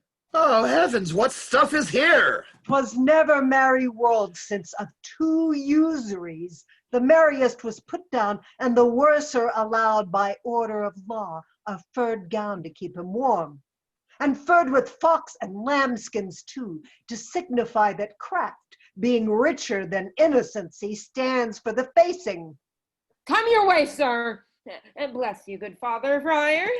And you, brother father, what offense has this man made you, sir? Marry, sir, he hath offended the law, and, sir, we take him to be a thief too, sir, for we have found upon him, sir, a strange picklock, which we have sent to the deputy. Fie, Sarah! A bawd, a wicked bawd! Yeah. The evil that thou causest to be done. That is thy means to live. Do thou but think what 'tis to cram a maw or clothe a back from such a filthy vice? Say to thyself, from their abominable and beastly touches, I drink, I eat, I array myself, and live. Canst thou believe thy living is a life so stinkingly depending? Go mend, go mend. Indeed, it does stink in some sort, sir. But yes, sir, I would prove that I... Nay, if the devil hath given thee proofs for sin, thou wilt prove his. Take him to prison, officer. Correction and instruction must both work, ere this rude beast will profit. He must before the deputy, sir. He has given him warning. The deputy cannot abide a whoremaster. If he be a whoremonger and comes before him, he were as good go a mile on his errand. That were we all. Some would seem to be, from our faults, as false from seeming free. His neck will come to your waist. Accord, sir.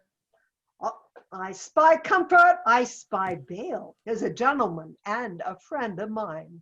How now, noble Pompey? What, at the wheels of Caesar? Art thou led in triumph?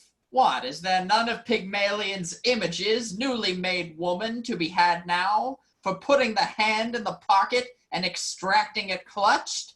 What reply, huh? What sayest thou to this tune, matter, and method? Is it not drowned in the last rain, huh? What sayest thou, trot? Is the world as it was, man? Which is the way? Is it sad, and a few words? Or how? The trick of it? Still thus, and thus still worse. How doth my dear morsel, thy mistress? Procures she still, huh? Troth, sir, she's eaten up all our beef. And she is herself in the tub. Why, 'tis good. It is the right of it. It must be so. Ever your fresh whore and your powdered bawd, an unshunned consequence, it must be so. Art going to prison, Pompey? Yes, faith, sir. Why, 'tis not amiss, Pompey. Farewell. Go, say I, sent thee hither. For debt, Pompey, or how?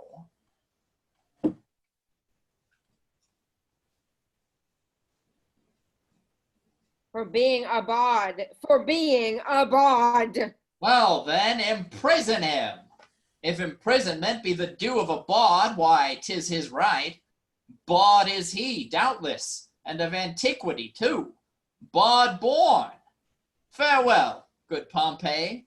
Commend me to the prison, Pompey. You will turn good husband now, Pompey. You will keep the house. I hope, sir, your good worship will be my bail.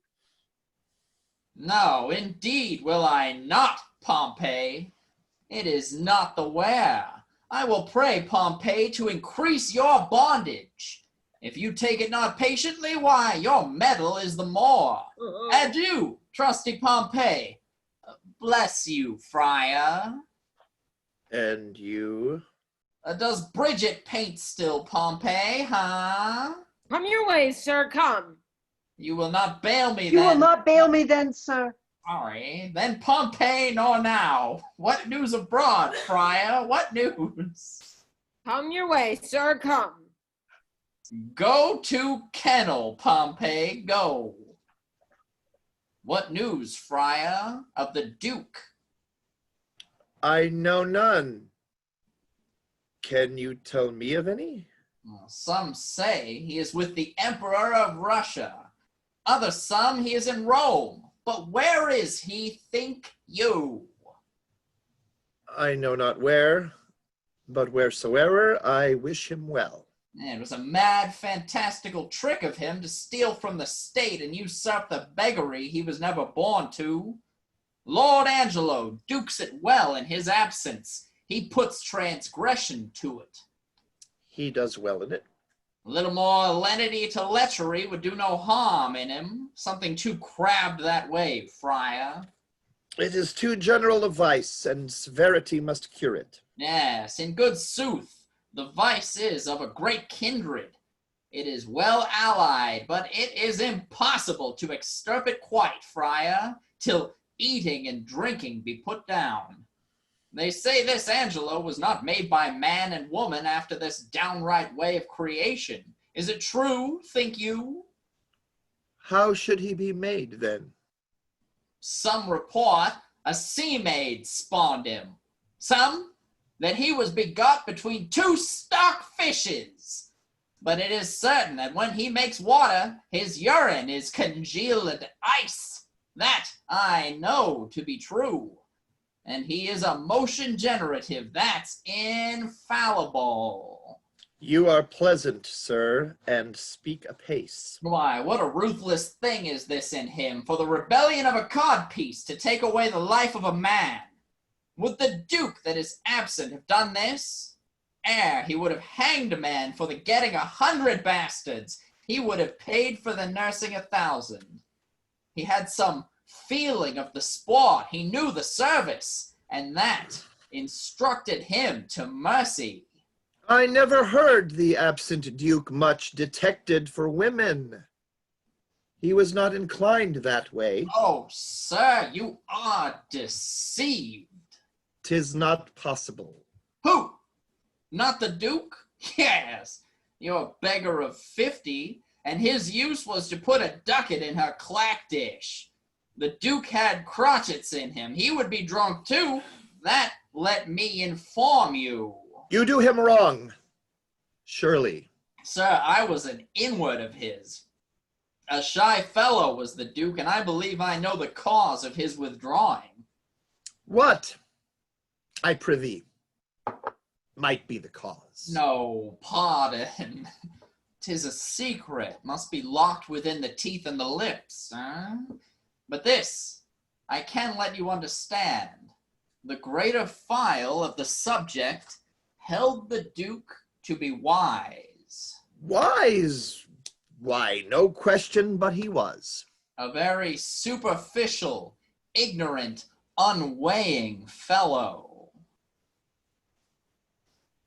Either this is envy in you, folly, or mistaking.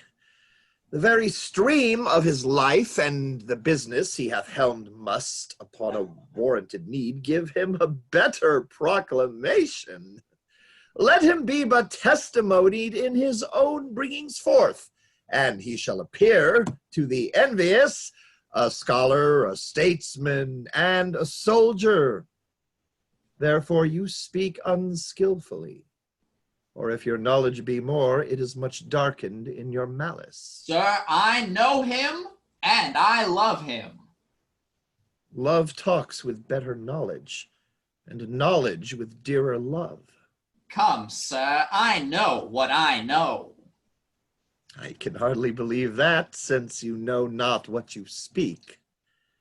But if ever the Duke return, as our prayers are he may, let me desire to make your answer before him. If ye be honest, you have spoke, you have courage to maintain it, I am bound to call upon you, and I pray you, your name? Sir, my name is Lucio, well known to the Duke. He shall know you better, sir, if I live to report you. I fear you not. Oh, you hope the Duke will return no more, or you imagine me too unhurtful and opposite.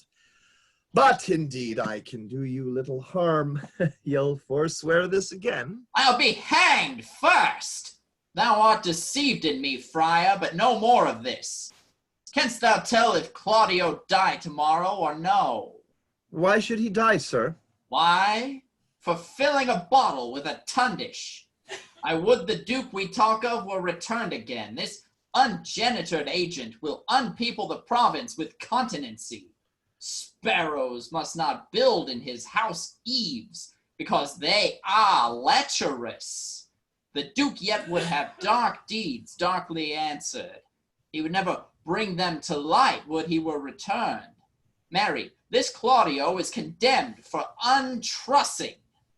Farewell, good friar. I prithee, pray for me. The Duke, I say to thee again, would eat mutton on Fridays. He's now past it yet, and I say to thee, would mouth with a beggar, though she smelt brown bread and garlic. Say that I said so. Farewell. No might, nor greatness and mortality can censure scape. Back-wounding calumny the whitest virtue strikes. What king so strong can tie the gall up in the slanderous tongue? But who comes here? Go! Away with her to prison. Good my lord, be good to me. Your honor is accounted a merciful man, good lord. Double and treble admonition and still forfeit in the same kind? This would make mercy swear and play the tyrant. A bond of 11 years' continuance. May it please your honor. My lord, this is one Lucio's information against me.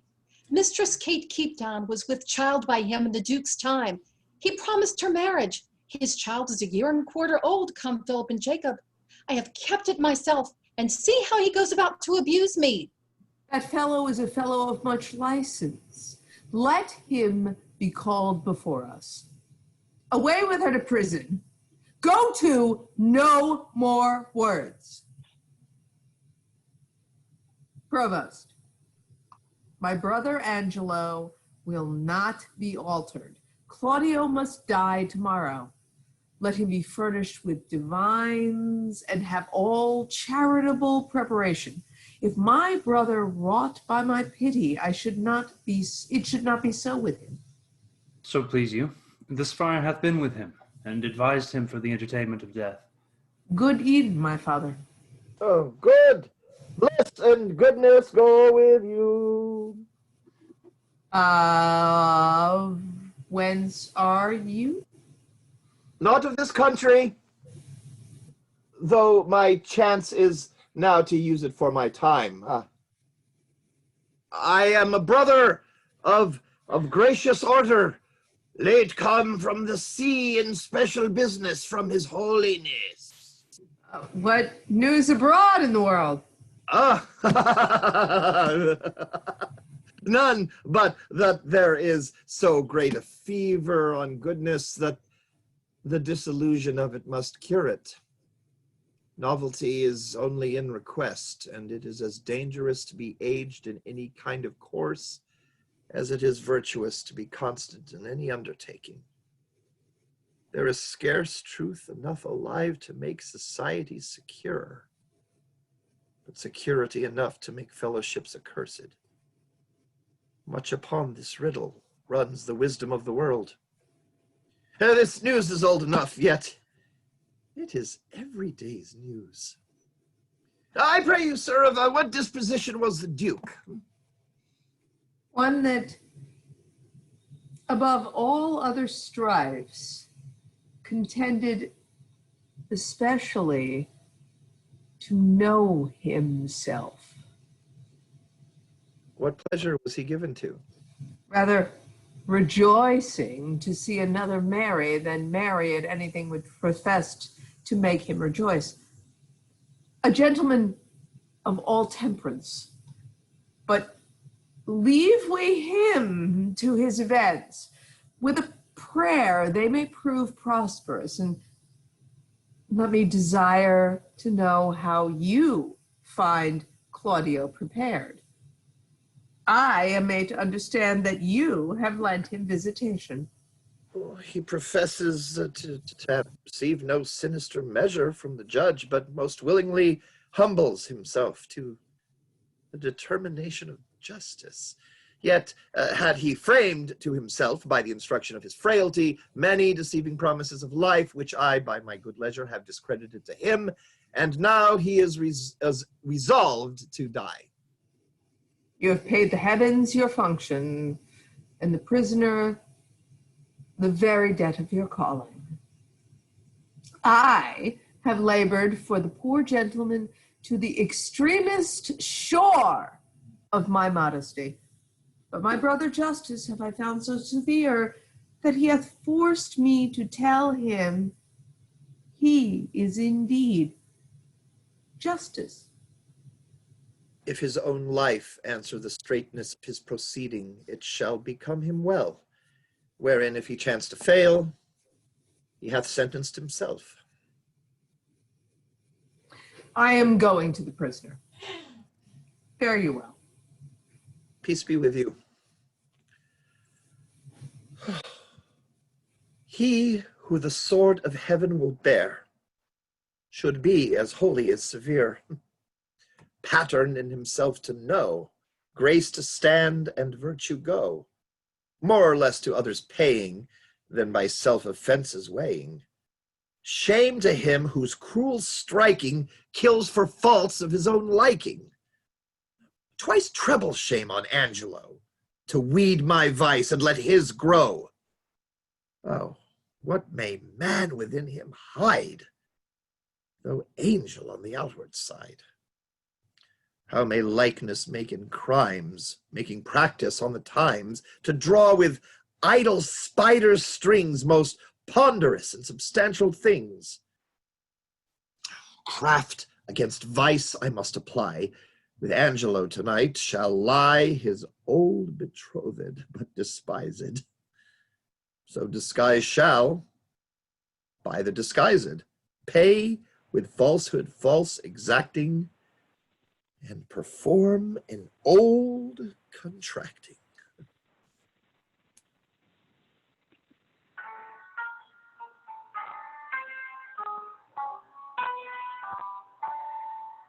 Take, oh, take those lips away that so sweetly were forsworn, and those eyes, the break of day, like the dew mislead the morn. But my kisses bring again, bring again seeds of love that sing in vain, sealed in vain. I think we away. Here comes a man of comfort whose advices have stilled my brawling discontent. I pray you mercy, sir, and well could wish you had not found me here so musical. Let me excuse me and believe me so, my mirth is much displeased, but pleased in my woe. 'Tis good, though music oft hath such a charm to make bad good and good provoke to harm. I pray you tell me, hath anybody inquired for me here today? Much upon this time have I promised here to meet. You have not been inquired after. I have sat here all day. Ah, I do constantly believe you. The time is come even now. I shall crave your forbearance a little. Maybe I will call upon you anon for some advantage to yourself. I am always bound to you. Very well met and welcome. What is the news from this good deputy? He hath a garden circummured with brick, whose western side is with a vineyard backed, and to that vineyard is a planched gate that makes his opening with this bigger key. And this other doth command a little door, which from the vineyard to the garden leads. There have I made my promise. Upon the heavy middle of the night, to call upon him. But shall you on your knowledge find this way?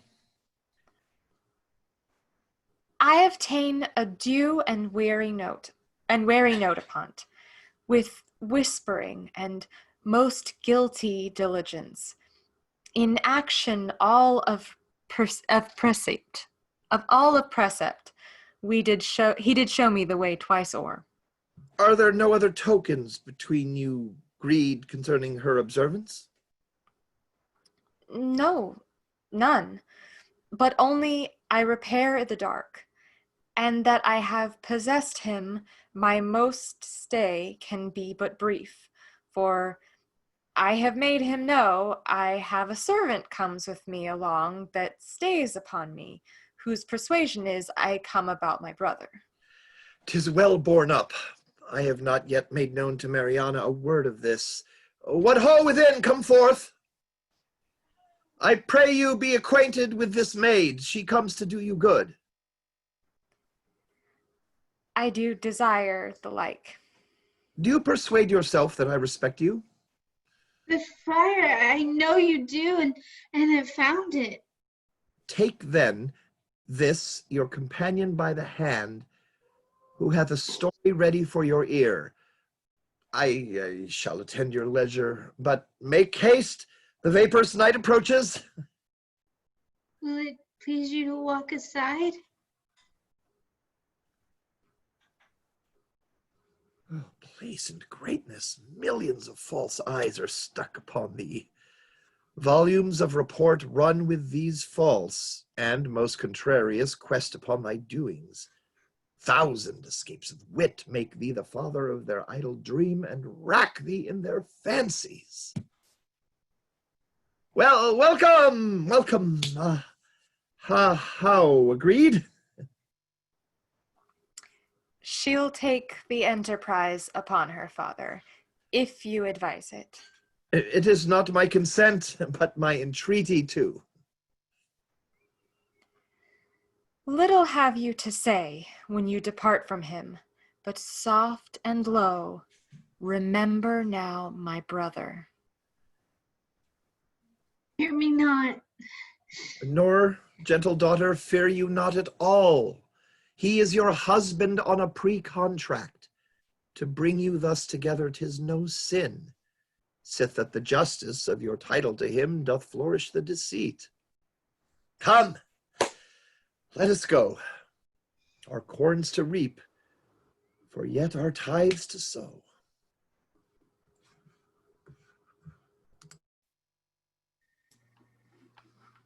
Come hither, sirrah. Can you cut off a man's head? Man be a bachelor, sir, I can, but if he be a married man, he's his wife's head, and I can never cut off a woman's head.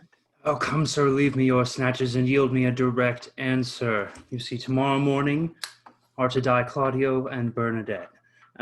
Here is our prison a common executioner who in his office lacks a helper.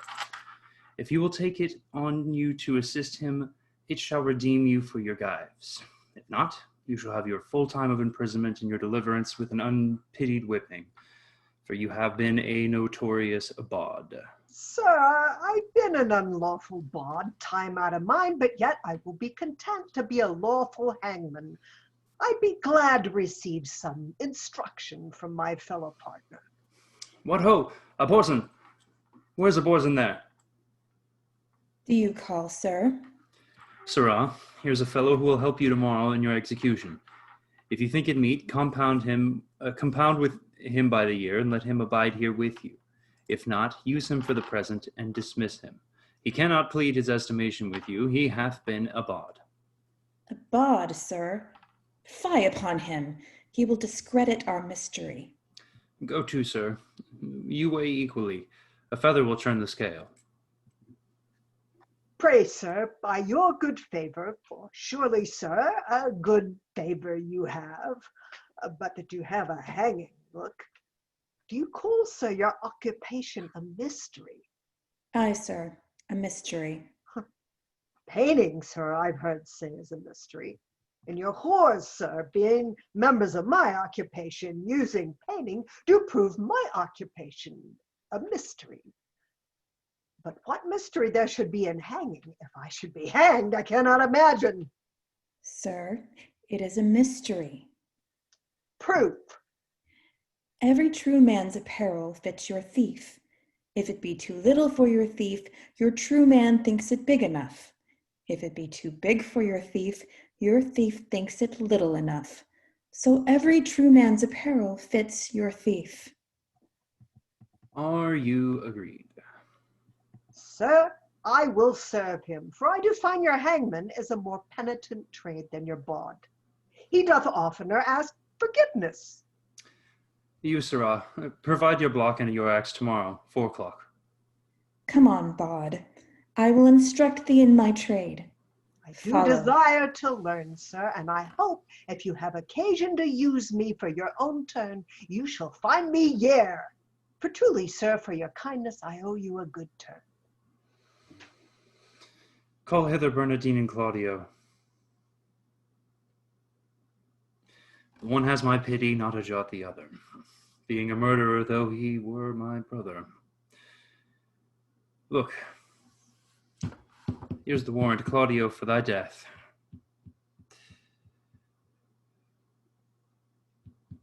Alas, I see Claudio coming now. 'Tis now dead midnight, and by 8 tomorrow thou must be made immortal. Where's Bernardine?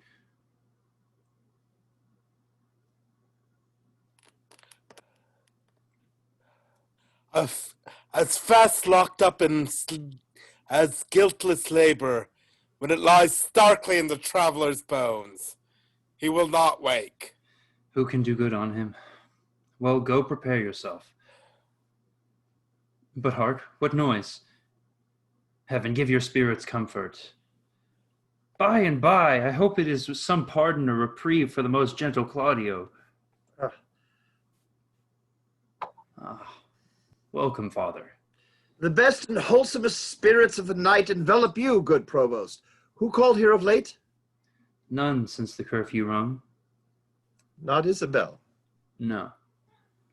Well, they will then, ere it be long. What comfort is for Claudio? There's some in hope. It is a bitter deputy. Not so, not so. His life is paralleled, even with the stroke and line of his great justice. He doth with holy abstinence subdue that in himself which he spurs on his power to qualify in others. Were he mealed with that which he corrects, then were he tyrannous, but this being so, he's just. Oh, now are they come. This is a gentle provost. Seldom when the steeled jailer is the friend of men. How now? What noise? That spirits possessed with haste that wounds the insisting postern with these strokes. There he must stay until the officer arrives to let him in. He is called up. Have you no countermand for Claudio yet, but he must die tomorrow? None, sir, none. As near the dawning, provost, as it is, you shall hear more ere morning. Happily. You something know, yet I believe there comes no countermand. No such example have we. Besides, upon the very siege of justice, Lord Angelo hath to the public ear professed the contrary. This is his lordship's man. And here comes Claudio's pardon. My lord has sent you this note, and by me this further charge, that you swerve not from the smallest article of it, neither in time, matter, or other circumstances. Good morrow, for as I take it, it's almost day. I shall obey him. This is his pardon, purchased by such sin for which the pardoner himself is in. Hence hath offense his quick celerity when it is bored in high authority. When vice makes mercy, mercy's so extended that for the fault's love is the offender friended. But now, sir, what news? I told you, Lord Angelo, belike thinking me remiss in mine office, awakens me with this unwonted putting on, methinks strangely, for he hath not used it before. Pray you, let's hear. Whatsoever you may hear to the contrary, let Claudio be executed by 4 of the clock, and in the afternoon, Bernardine. For my better satisfaction, let me have Claudio's head sent me by 5. Let this be duly performed with the thought that more depends on it than we must yet deliver. This fail not to do your office, as you will answer it at your peril. What say you to this, sir? What is this Bernardine who is to be executed in the afternoon? A Bohemian born, but here nursed up and bred, one that is a prisoner 9 years old.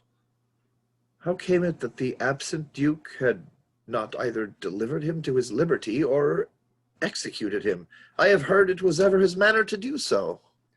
His friends still wrought reprieves for him, and indeed his fact, till now in the government of Lord Angelo, came not to an undoubtful proof. Is it now apparent? Most manifest, and not denied by himself. Hath he borne himself penitently in prison? How seems he to be touched? A man that apprehends death no more dreadfully but as a drunken sleep. Careless, reckless, and fearless of what's past, present, or to come, insensible of mortality and desperately mortal. He wants advice.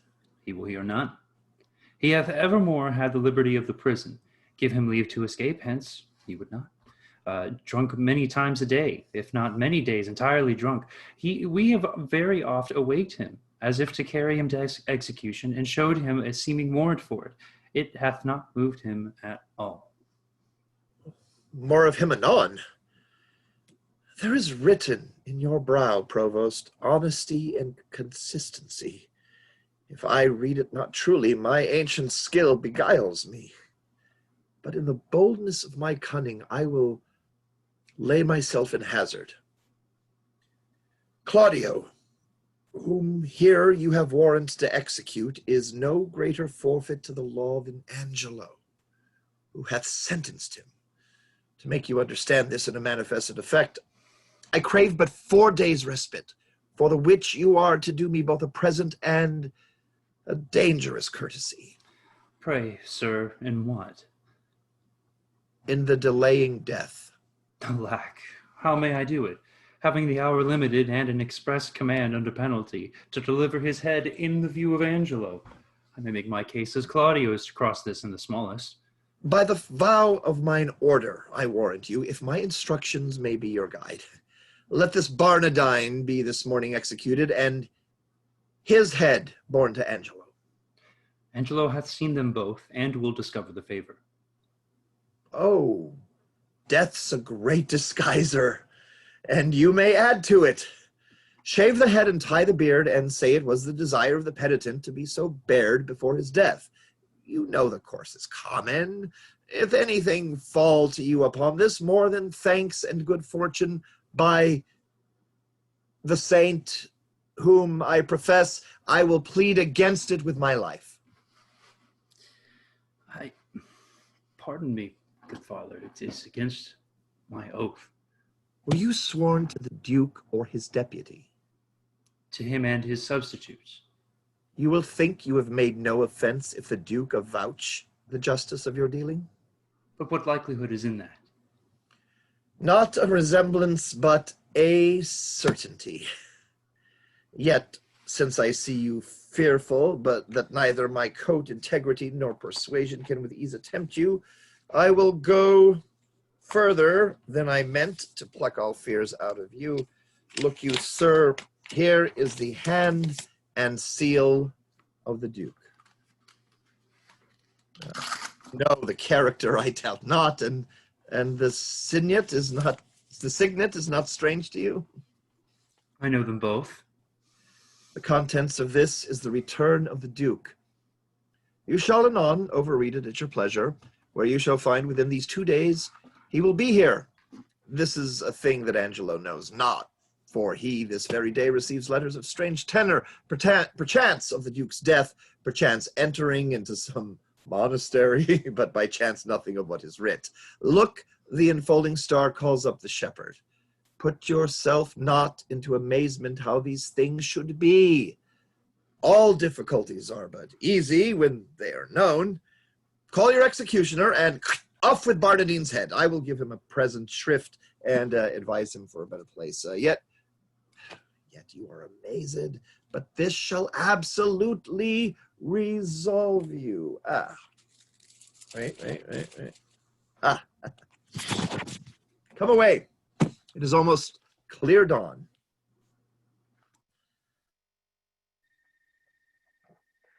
I'm as well acquainted here as I was in our house of profession. One would think it was Mistress Overdone's own house, for here be many of her old customers. First, there's young Master Rash. He's in for a commodity of brown paper, an old ginger, 9 score and 17 pounds, of which he made 5 marks ready money. Marry? Then ginger was not much in request, for the old women were all dead. Then there's one Master Caper, at the suit of Master Three-Pile the mercer, for some 4 suits of peach-colored satin, which now peaches him a beggar. Then here we have young Dizzy, and young Master Deep Vow, and Master Copperspur, Master Starved Lackey, the rapier and dagger man, and young Drop Air that killed Lusty Pudding, and Master Forthlighter, the tilter, and brave Master Shoe Tie, the great traveler, and Wild Half-Can that stabbed pots, and I think 40 more, all great doers in our trade, and are now for the Lord's sake.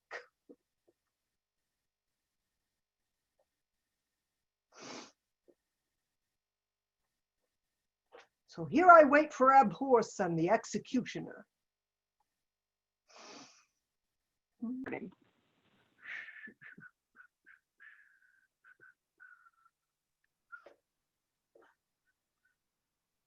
Sirrah, bring Barnardine hither. Master Barnardine, you must rise and be hanged, Master Barnardine. What ho, Barnardine! Pox on your throats! Who makes that noise there? What are you? Your friend, sir, the hangman. You must be so good, sir, to rise and be put to death. Away, you rogue, away! I am sleepy. Tell him he must awake, and that quickly, too. Pray, Master Barnardine, awake till you're executed, and sleep thereafter. Go into him and fetch him out. Oh, he's coming, sir, he's coming. I hear his straw rustle. Is the axe upon the block, Sirrah? Very ready, sir. How now, ABHORSON? What's the news with thee? Truly, sir, I would desire you to clap into your prayers, for, look you, the warrants come. Rogue, I have been drinking all night. I am not fitted for it. Oh, better, sir, for he that drinks all night and is hanged betimes in the morning may sleep the sooner all the next day. Look you, sir, here comes your ghostly father. Do we just now, think you? Sir, induced by my charity and hearing how hastily you are to depart, I am come to advise you, comfort you, and pray with you. Friar, not I. I've been drinking hard all night, and I will have more time to prepare me, or they shall beat out my brains with billets. I will not consent to die this day, that is certain. Oh, sir, you must, and therefore I beseech you look forward. On the journey you shall go. I swear I will not die today for any man's persuasion. But hear you. Not a word! If you have anything to say to me, come to my word. For thence will not I today. Unfit to live or die. Oh, gravel heart. After him, fellows. Bring him to the block. Now, sir, how do you find the prisoner? A creature unprepared, unmeet for death, and to transport him in the mind, he were damnable. Here in the prison, father, there died this morning of a cruel fever one Ragazine, a most notorious pirate, a man of Claudio's years, his beard and head just of his color. What if we do omit this reprobate till he were well inclined, and satisfy the deputy with the visage of Ragazine, more like to Claudio? Oh, 'tis an accident that heaven provides. Dispatch it presently. The hour draws on, prefixed by Angelo. See this be done, and sent according to command, whiles I persuade this rude wretch willingly to die. This shall be done, good father, presently. But Bernardine must die this afternoon. And how shall we continue Claudio, to save me from the danger that might come from if he were known alive? Let this be done. Put them in secret holds, both Barnardine and Claudio. Ere twice the sun hath made his journal greeting to yonder generation, you shall find your safety manifested. I am your free dependent. Quick dispatch, and send the head to Angelo. Now will I write letters to Angelo, the provost. He shall bear them, whose contents shall witness to him I am near at home, and that by great injunctions I am bound to enter publicly. Him I'll desire to meet me at the consecrated front, a league below the city, and from thence, by cold gradation and well-balanced form, we shall proceed with Angelo. Here's the head. I'll carry it myself. Convenient it is. Make a swift return, for I would commune with you of such things that want no ear but yours. I'll make all speed.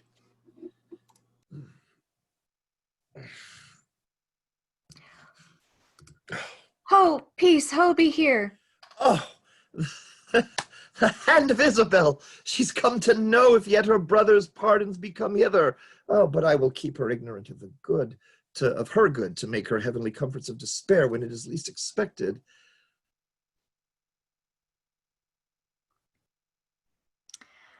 By your leave. Good morning to you, fair and gracious daughter. The better given me by so holy a man. Hath yet the deputy sent my brother's pardon? He hath released him, Isabel, from the world. His head is off and sent to Angelo. Nay, but it is not so. It is no other. Show your wisdom, daughter, and your close patience. I will to him and pluck out his eyes. Shall not be admitted to his sight. Unhappy Claudio. Wretched Isabel. Injurious world. Most damned Angelo. This not hurts him, nor profits you a jot. Forbear it, therefore. Give your cause to heaven. Mark what I say, which you shall find by every syllable of faithful verity. The Duke comes home tomorrow. Nay, dry your eyes. One of our convent, and his confessor, gives me this instance. Already he hath carried notice to ESCALUS and Angelo, who do prepare to meet him at the gates, there to give up their power. If you can, pace your wisdom in that good path that I would wish it go, and you shall have your bosom on this wretch, grace of the Duke, revenges to your heart, and general honor. I am directed by you. This letter then to Friar Peter give. 'Tis that he sent me of the Duke's return. Say, by this token, I desire his company at Mariana's house tonight. Her cause and yours I'll perfect him withal, and he shall bring you before the Duke. And to the head of Angelo, accuse him home and home. For my poor self I am combined by a sacred vow, and shall be absent. Yet wend you with this letter. Command these fretting waters from your eyes with a light heart. Trust not my holy order if I pervert your course. Who's here? Good even, Friar. Where's the provost? Not within, sir. Oh, pretty Isabella, I am pale at mine heart to see thine eyes so red. Thou must be patient. I am fain to dine and sup with water at bran. I dare not for my head fill my belly. One fruitful meal would set me to it. But they say the Duke will be here tomorrow. By my troth, Isabel, I loved thy brother. If the old fantastical Duke of Dark Corners had been at home, he had lived. Sir, the Duke is marvelous little beholding to your reports, but the best is he lives not in them. Friar, thou knowest not the Duke so well as I do. He's a better woodman than thou takest him for. Well, you'll answer this one day. Fare you well. Nay, Terry, I'll go along with thee. I can tell thee pretty tales of the Duke. You have told me too many of him already, sir. If they be true, if not true, none were enough. Huh? I was once before him, forgetting a wench with child. Did you such a thing? Yes, marry did I, but I was fain to forswear it. They would else have married me to the rotten meddler. Ha ha! Sir, your company is fairer than honest. Rest you well. By my troth, I'll go with thee to the lane's end. If bawdy talk offend you, we'll have very little of it. Nay, Friar, I am a kind of burr. I shall stick.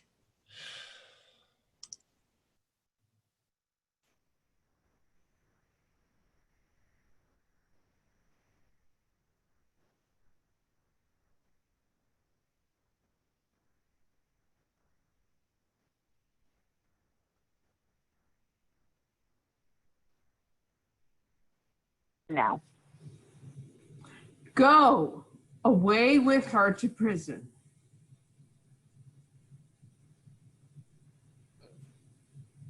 Wait, am I in the same place? I think that's a different line than I'm seeing. Go ahead. Every letter he hath writ hath disvouched other. In most uneven and distracted manner, his actions show much like to madness. Pray heaven his wisdom be not tainted. And why meet him at the gates and deliver our authorities there? I guess not. Why should we proclaim it in an hour before his entering, that if any crave redress of injustice, they should exhibit their petitions in the streets? He shows his reason for that, to have a dispatch of complaints and to deliver us from devices hereafter, which shall then have no power to stand against us. Well, I beseech you, let it be proclaimed. Betimes in the morn, I'll call you at your house. Give notice to such men of sort and suit as are to meet him. I shall, sir, and fare you well. Good night. This deed unshapes me quite, makes me unpregnant and dull to all proceedings. A deflowered maid, and by an eminent body that enforced the law against it. But that her tender shame will not proclaim against her maiden loss, how might she tongue me? Yet reason dares her know, for my authority bears of a credent bulk, that no particular scandal once can touch, but it confounds the breather.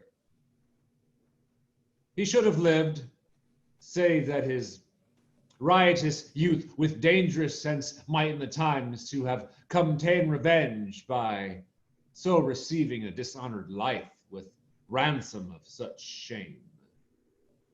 Would yet he had lived.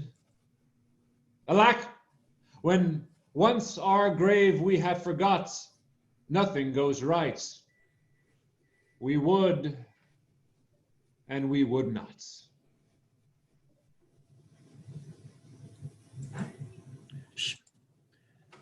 These letters at fit time deliver me. The provost knows our purpose and our plot.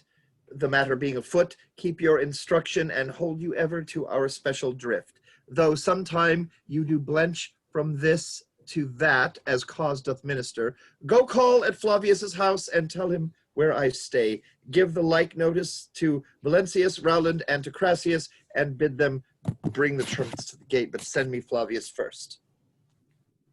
Shall be speeded well. I thank thee, Varius. Thou hast made good haste. Come, we will walk. There's other of our friends will greet us here anon, my gentle Varius.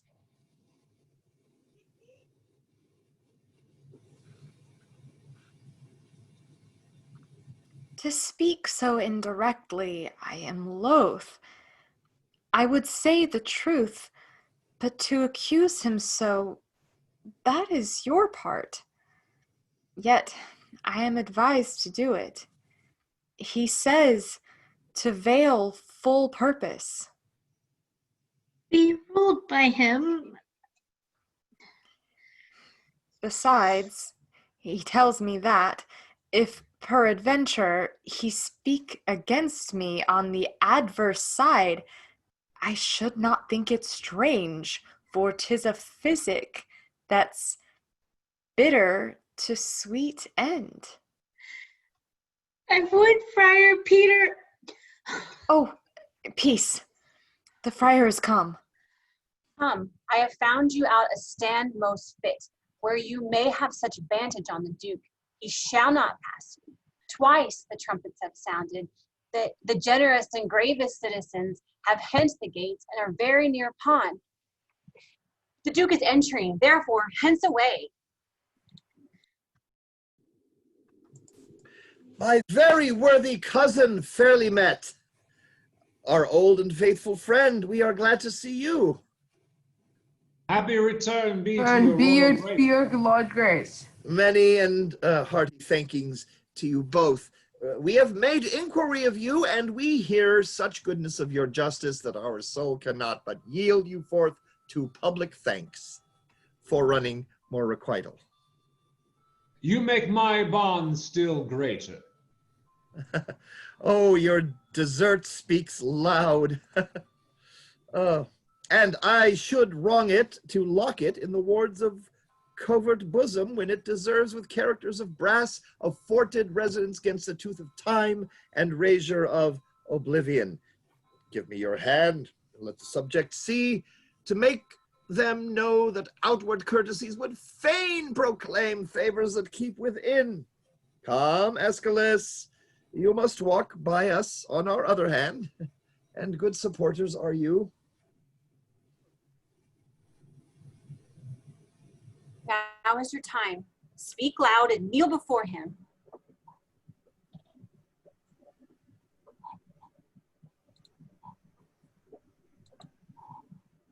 Justice, O royal Duke, veil your regard upon a wronged, I would fain have said, a maid. O worthy prince, dishonor not your eye by throwing it on any other object till you have heard me in my true complaint and given me my justice. Justice, justice. Relate your wrongs. In what? By whom? Be brief. Here is Lord Angelo shall give you justice. Reveal yourself to him. Worthy Duke, you bid me seek redemption of the devil. Hear me yourself, for that which I must speak must either punish me, not being believed, or wring redress from you. Hear me, oh, hear me here. My lord, her wits, I fear me, are not firm. She hath been a suitor to me for her brother, cut off by course of justice. By course of justice? And she will speak most bitterly and strange. Most strange, but yet most truly will I speak. That Angelo's forsworn, is it not strange? That Angelo's a murderer, is not strange? That Angelo is an adulterous thief, an hypocrite, a virgin violator, is it not strange and strange? Nay, it is 10 times strange. It is not truer he is Angelo, then this is all as true as it is strange. Nay, it is 10 times truer, for truth is truth to the end of reckoning. Away with her, poor soul, she speaks this in the infirmity of sense. Prince, I conjure thee, as thou believest there is another comfort than this world, that thou neglect me not with that opinion, that I am touched with madness. make not impossible that which but seems unlike.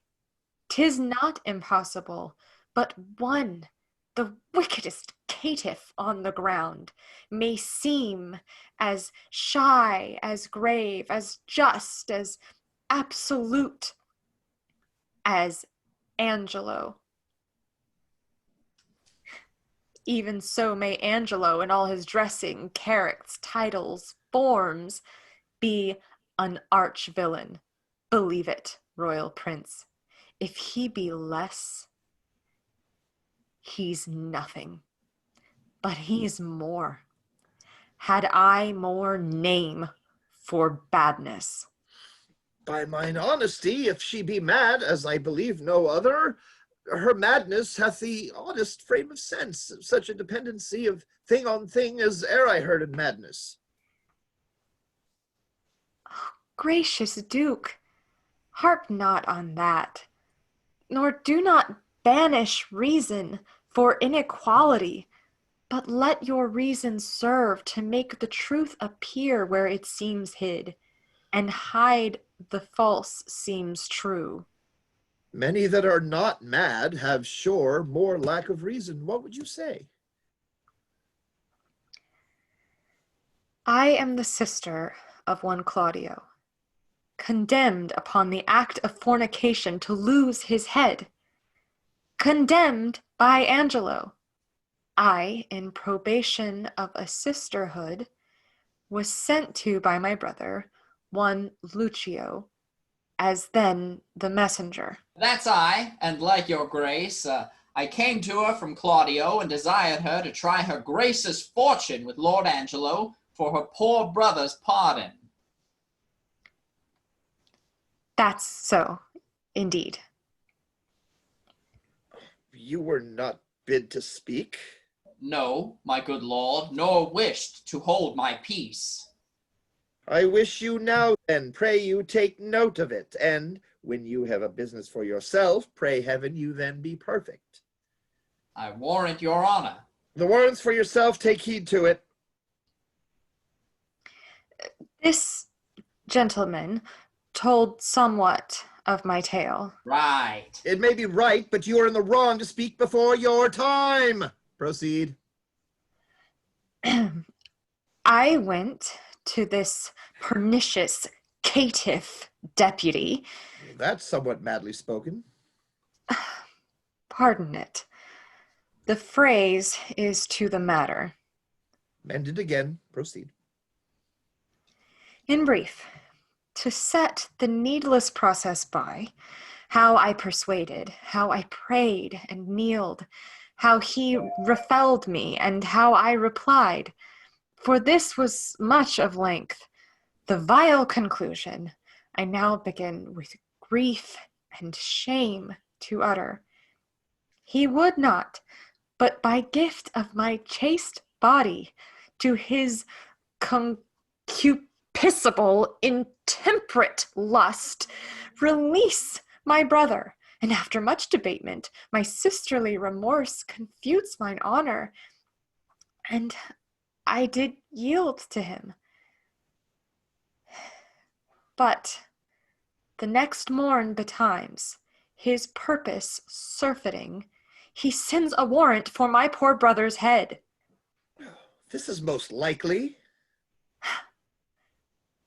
Oh, that it were as like as it is true.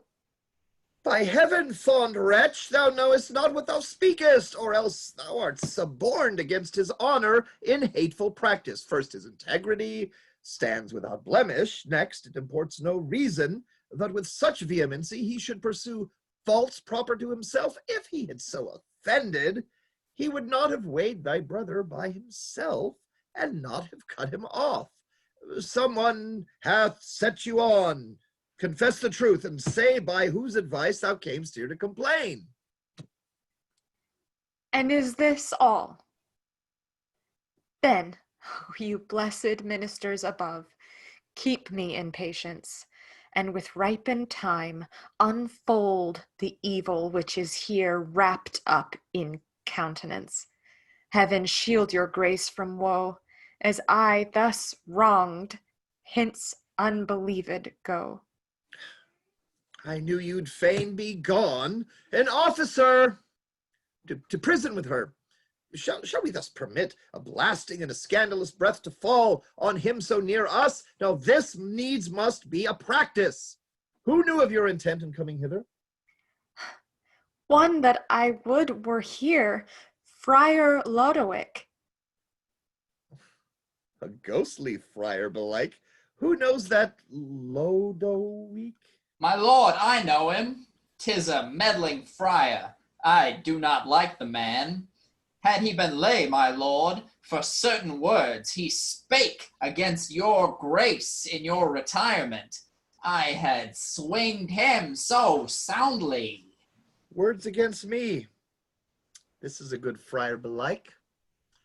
And to set on this wretched woman here against our substitute. Let this friar be found. But yesternight, my lord, she and that friar, I saw them at the prison. A saucy friar, a very scurvy fellow.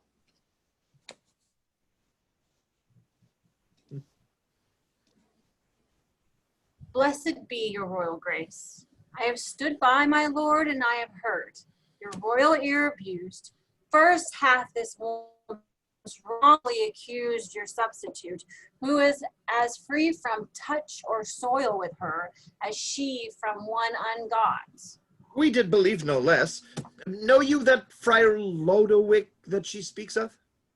I know him from a man divine and holy, not scurvy, nor a temporary meddler, as he's reported by this gentleman, and on my trust, a man that never yet did, as he vouches, misreport your grace. My lord, most villainously, believe it. Well, he in time may come to clear himself, but as he is sick, my lord, of a strange fever, upon his mere requests being come to knowledge that there was complaints intended against Lord Angelo, come I hither to speak as from his mouth. What he doth know is true and false, and what he with his oath and all probation will make us clear. Whosoever he converted, first this for this woman to justify this worthy nobleman, so boldly and personally accused, he shall you here disprove to her eyes, to she herself confess it. Good friar, let's hear it. Do you not smile at this, Lord Angelo? Oh, heaven, the vanity of wretched fools. Give us some seats. Come, cousin Angelo. In this I'll be impartial. Be you judge of your own cause. Is this the witness, friar? First, let her show her face, and after speak. Pardon, my lord. I will not show my face until my husband bid me. What, are you married? No, my lord. Are you a maid? No, my lord. A widow, then? Neither, my lord. Why, you are nothing, then, neither maid, widow, nor wife? My lord, she may be a punk, for many of them are neither maid, widow, nor wife. Silence that fellow! I would he had some cause to prattle for himself. Well, my lord. My lord, I do confess I ne'er was married, and I confess beside I am no maid. I have known my husband, yet my husband knows not that ever he knew me. He was drunk then, my lord. It can be no better. For the benefit of silence, would thou wert so too. Well, my lord. This is no witness for Lord Angelo. Now I come to it, my lord. She that accuses him of fornication in self-same manner doth accuse my husband, and charges him, my lord, with such a time when I'll depose I had him in mine arms with all the effects of love. Charges she more than me? What do you say, Angelo? I would have said the same. Charges she more than me? I took the words right out of your mouth. Not that I know. No, you say your husband. Why, just my lord, and that is Angelo, who thinks he knows that he ne'er knew my body, but knows he thinks that He knows Isabel's. This is a strange abuse. Let's see thy face. My husband bids me. Now I will unmask.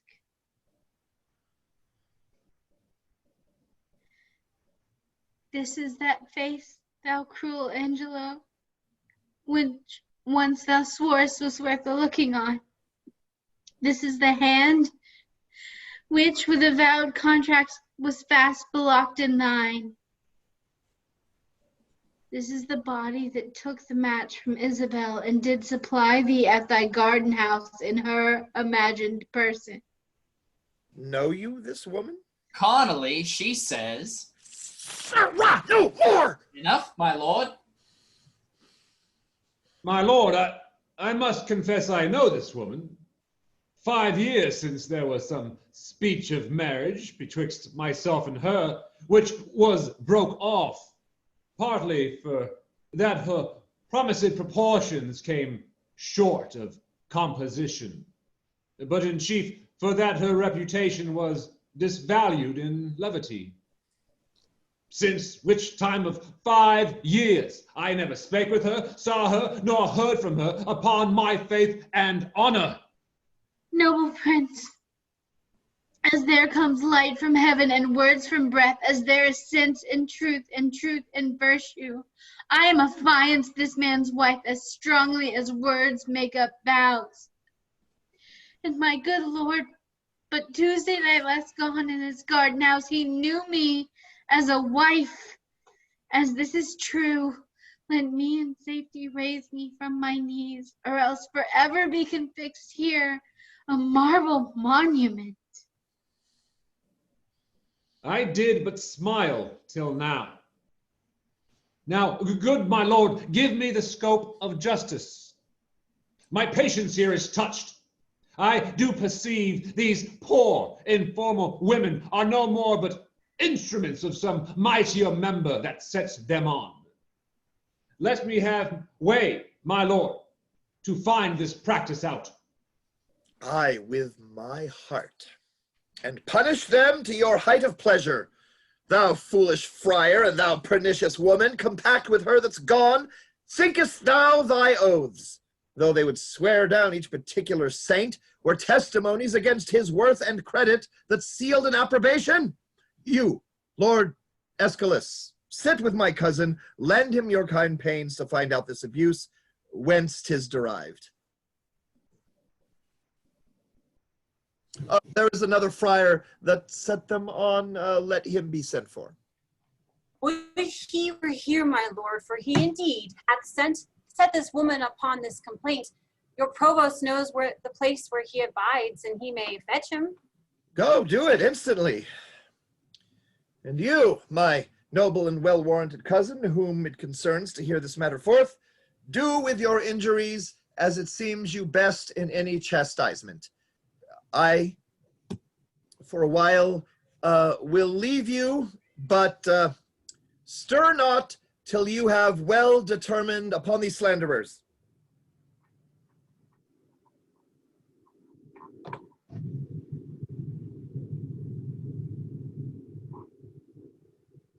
ESCALUS, what say you?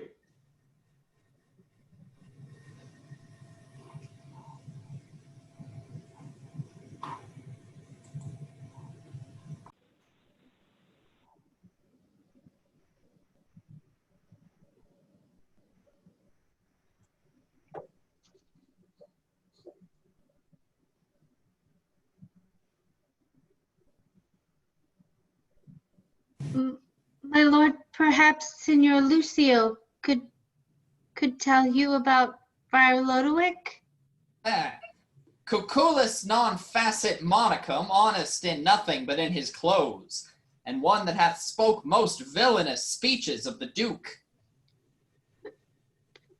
Perhaps Lucio can abide here until the good friar can come and enforce all that's against him. You can find the noble friar. We shall entreat you to abide here till he come and enforce them against him. We shall find this friar a notable fellow. As any in Vienna, on my word. Call that same Isabel here once again. I would speak with her. Pray you.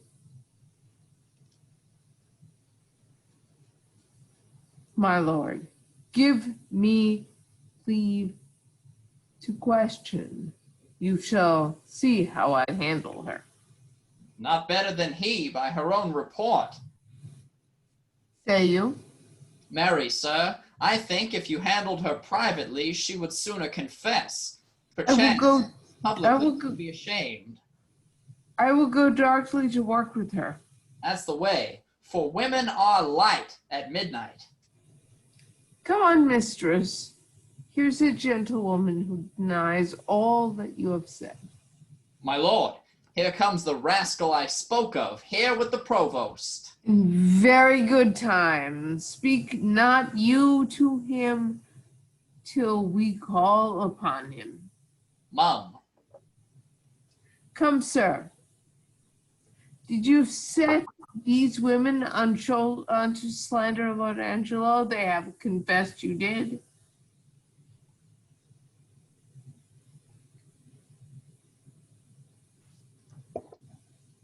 They have confessed you did.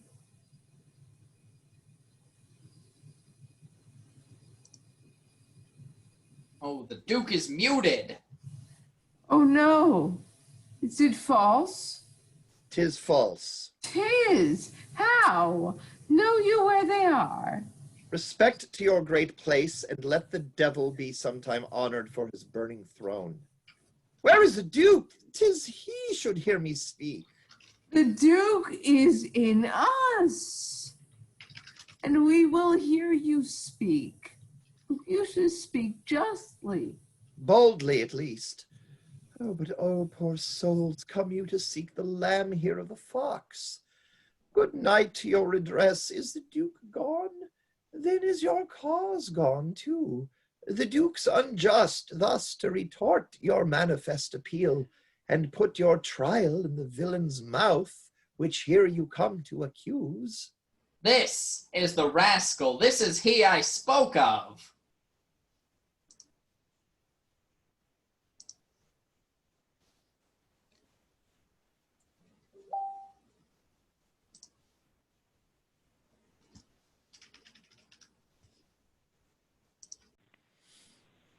This is the rascal, this is he I spoke of.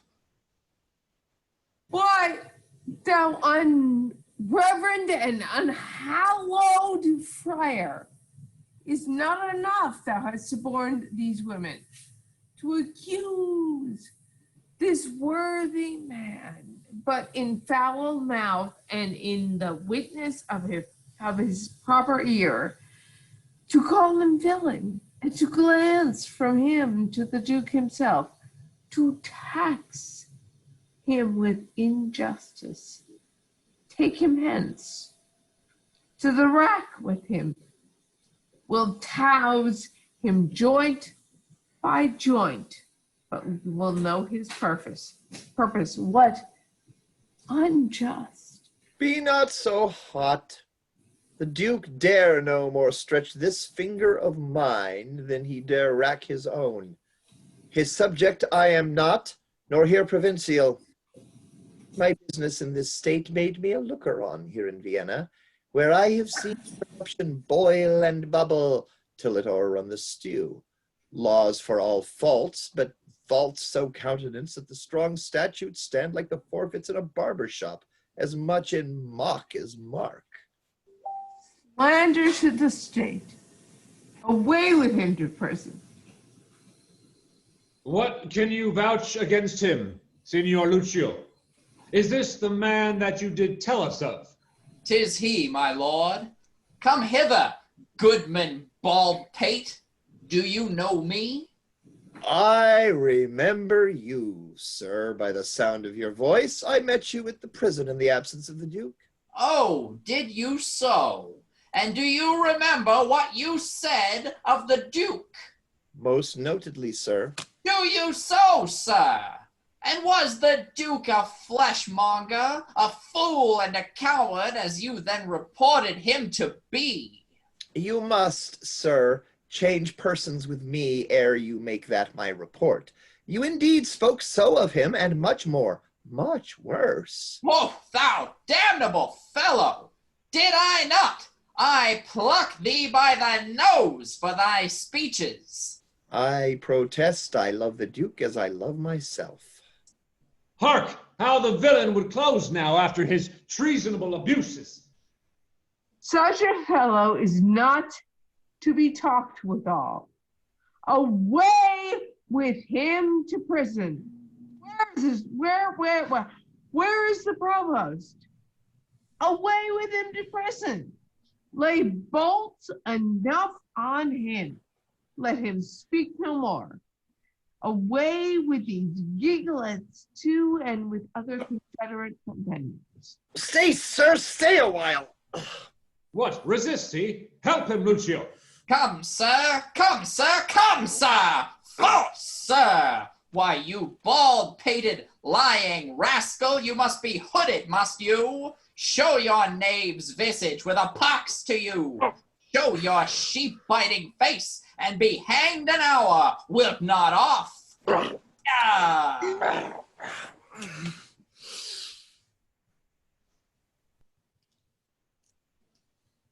Oh. Thou art the first knave that ever madest a duke. First, provost, let me bail these gentle three.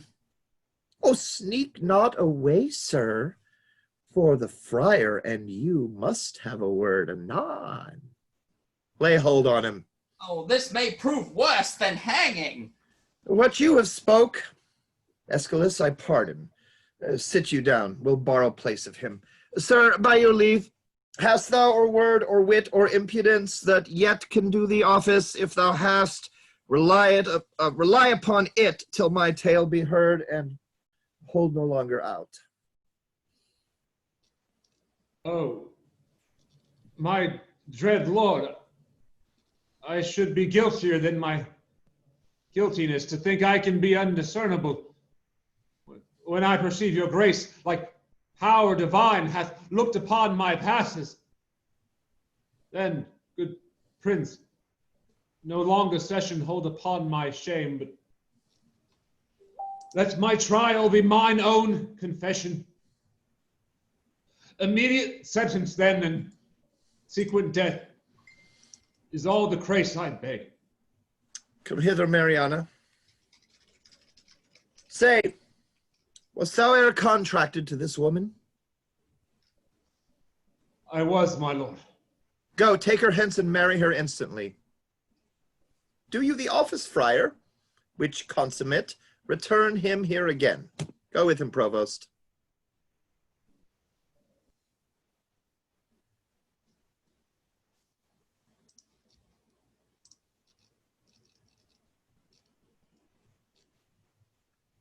ESCALUS, you look amazed. I am more amazed at his dishonor than at the strangeness of it. Come hither, Isabel. Friar is now your prince.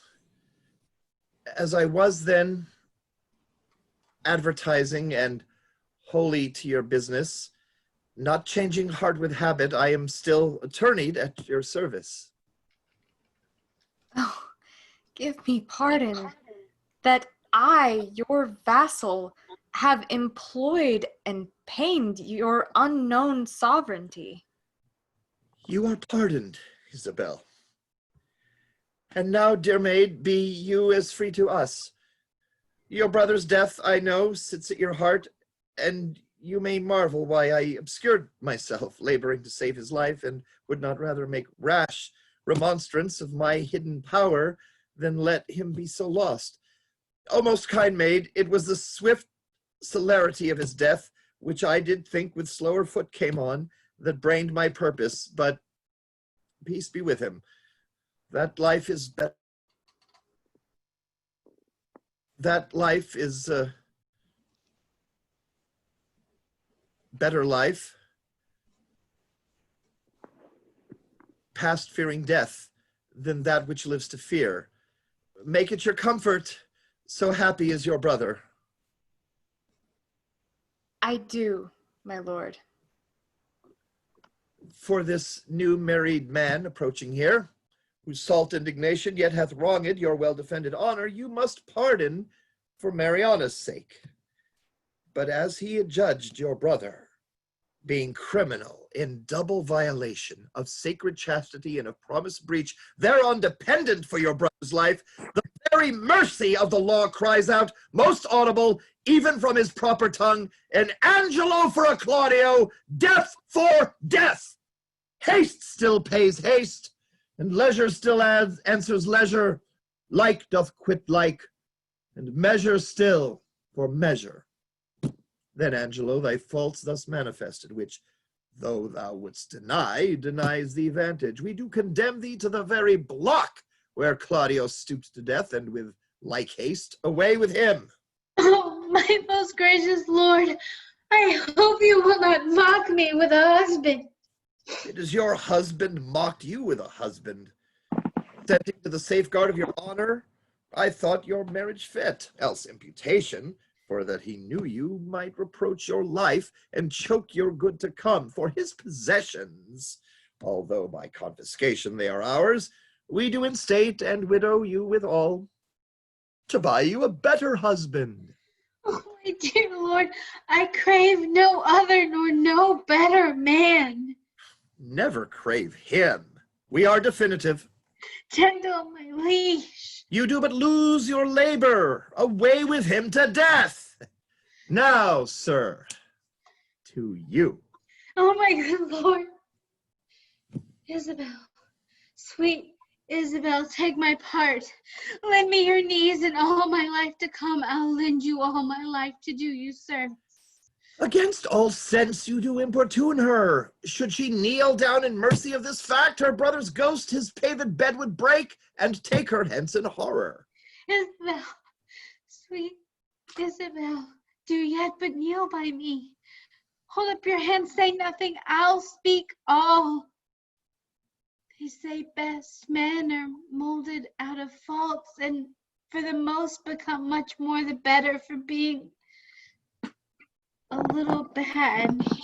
So may my husband, oh Isabel, will you not lend a knee? He dies for Claudio's death. Most bounteous sir, look, if it please you, on this man condemned, as if my brother lived.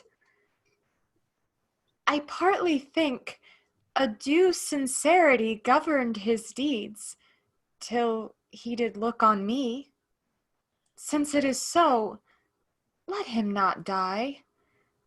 My brother had but justice, and that he did the thing for which he died. For Angelo, his act did not o'ertake his bad intent, and must be buried but as an intent that perished by the way.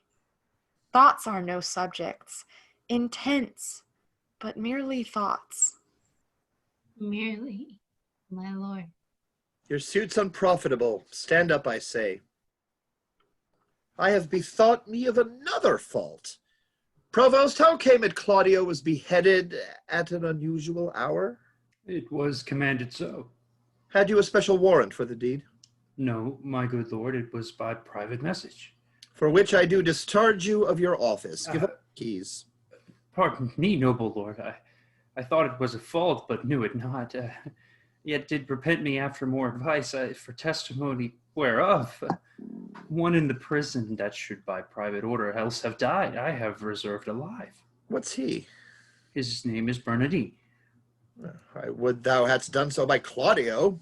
Go fetch him hither. Let me look upon him.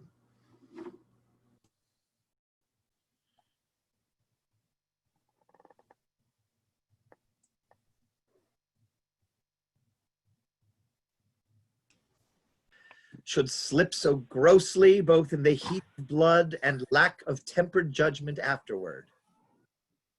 I am sorry that such sorrow I procure, and so deep sticks it in my penitent heart that I crave death more willingly than mercy. 'Tis my deserving, and I do entreat it. Which is that Barnardine? This, my lord. There was a friar told me of this man. Sirrah, thou art said to have a stubborn soul that apprehends no further than this world, and squares thy life according. Thou art condemned. But for these earthly faults I quit them all. And pray thee take this mercy to provide for better times to come. Friar, advise him. I leave him to your hand. What muffled fellow's that? This is another prisoner that I saved who should have died when Claudio lost his head, as like almost to Claudio as himself. If he be like your brother, for his sake he is pardoned, and for your lovely sake, give me your hand and say you will be mine. He is my brother too, but fitter time. Oh, go! By this, Lord Angelo perceives he's safe. He thinks I see a quickening in his eye. Well, Angelo, your evil quits you well. Look that you love your wife, her worth yours. I find an apt remission in myself. And yet, here's one in place I cannot pardon.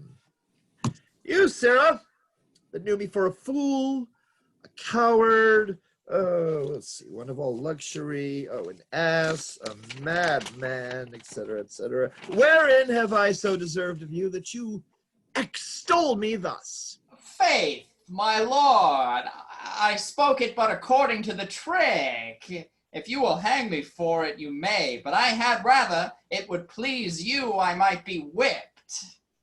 Whipped first, sir, and hanged after. Where's your Messiah now, eh?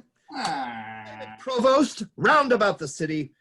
If any woman wronged by this lewd fellow, as I have heard him swear himself, there's one whom he begot with child, let her appear, and he shall bless you, and he shall marry her. Okay, you get two, that's it. The nuptial finished, let him be whipped and hanged. I beseech your highness, take Barabbas, take Barabbas.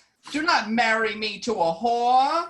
Your highness said even now I made you a duke. Good my lord, do not recompense me in making me a cuckold. Upon mine honor, thou shalt marry her.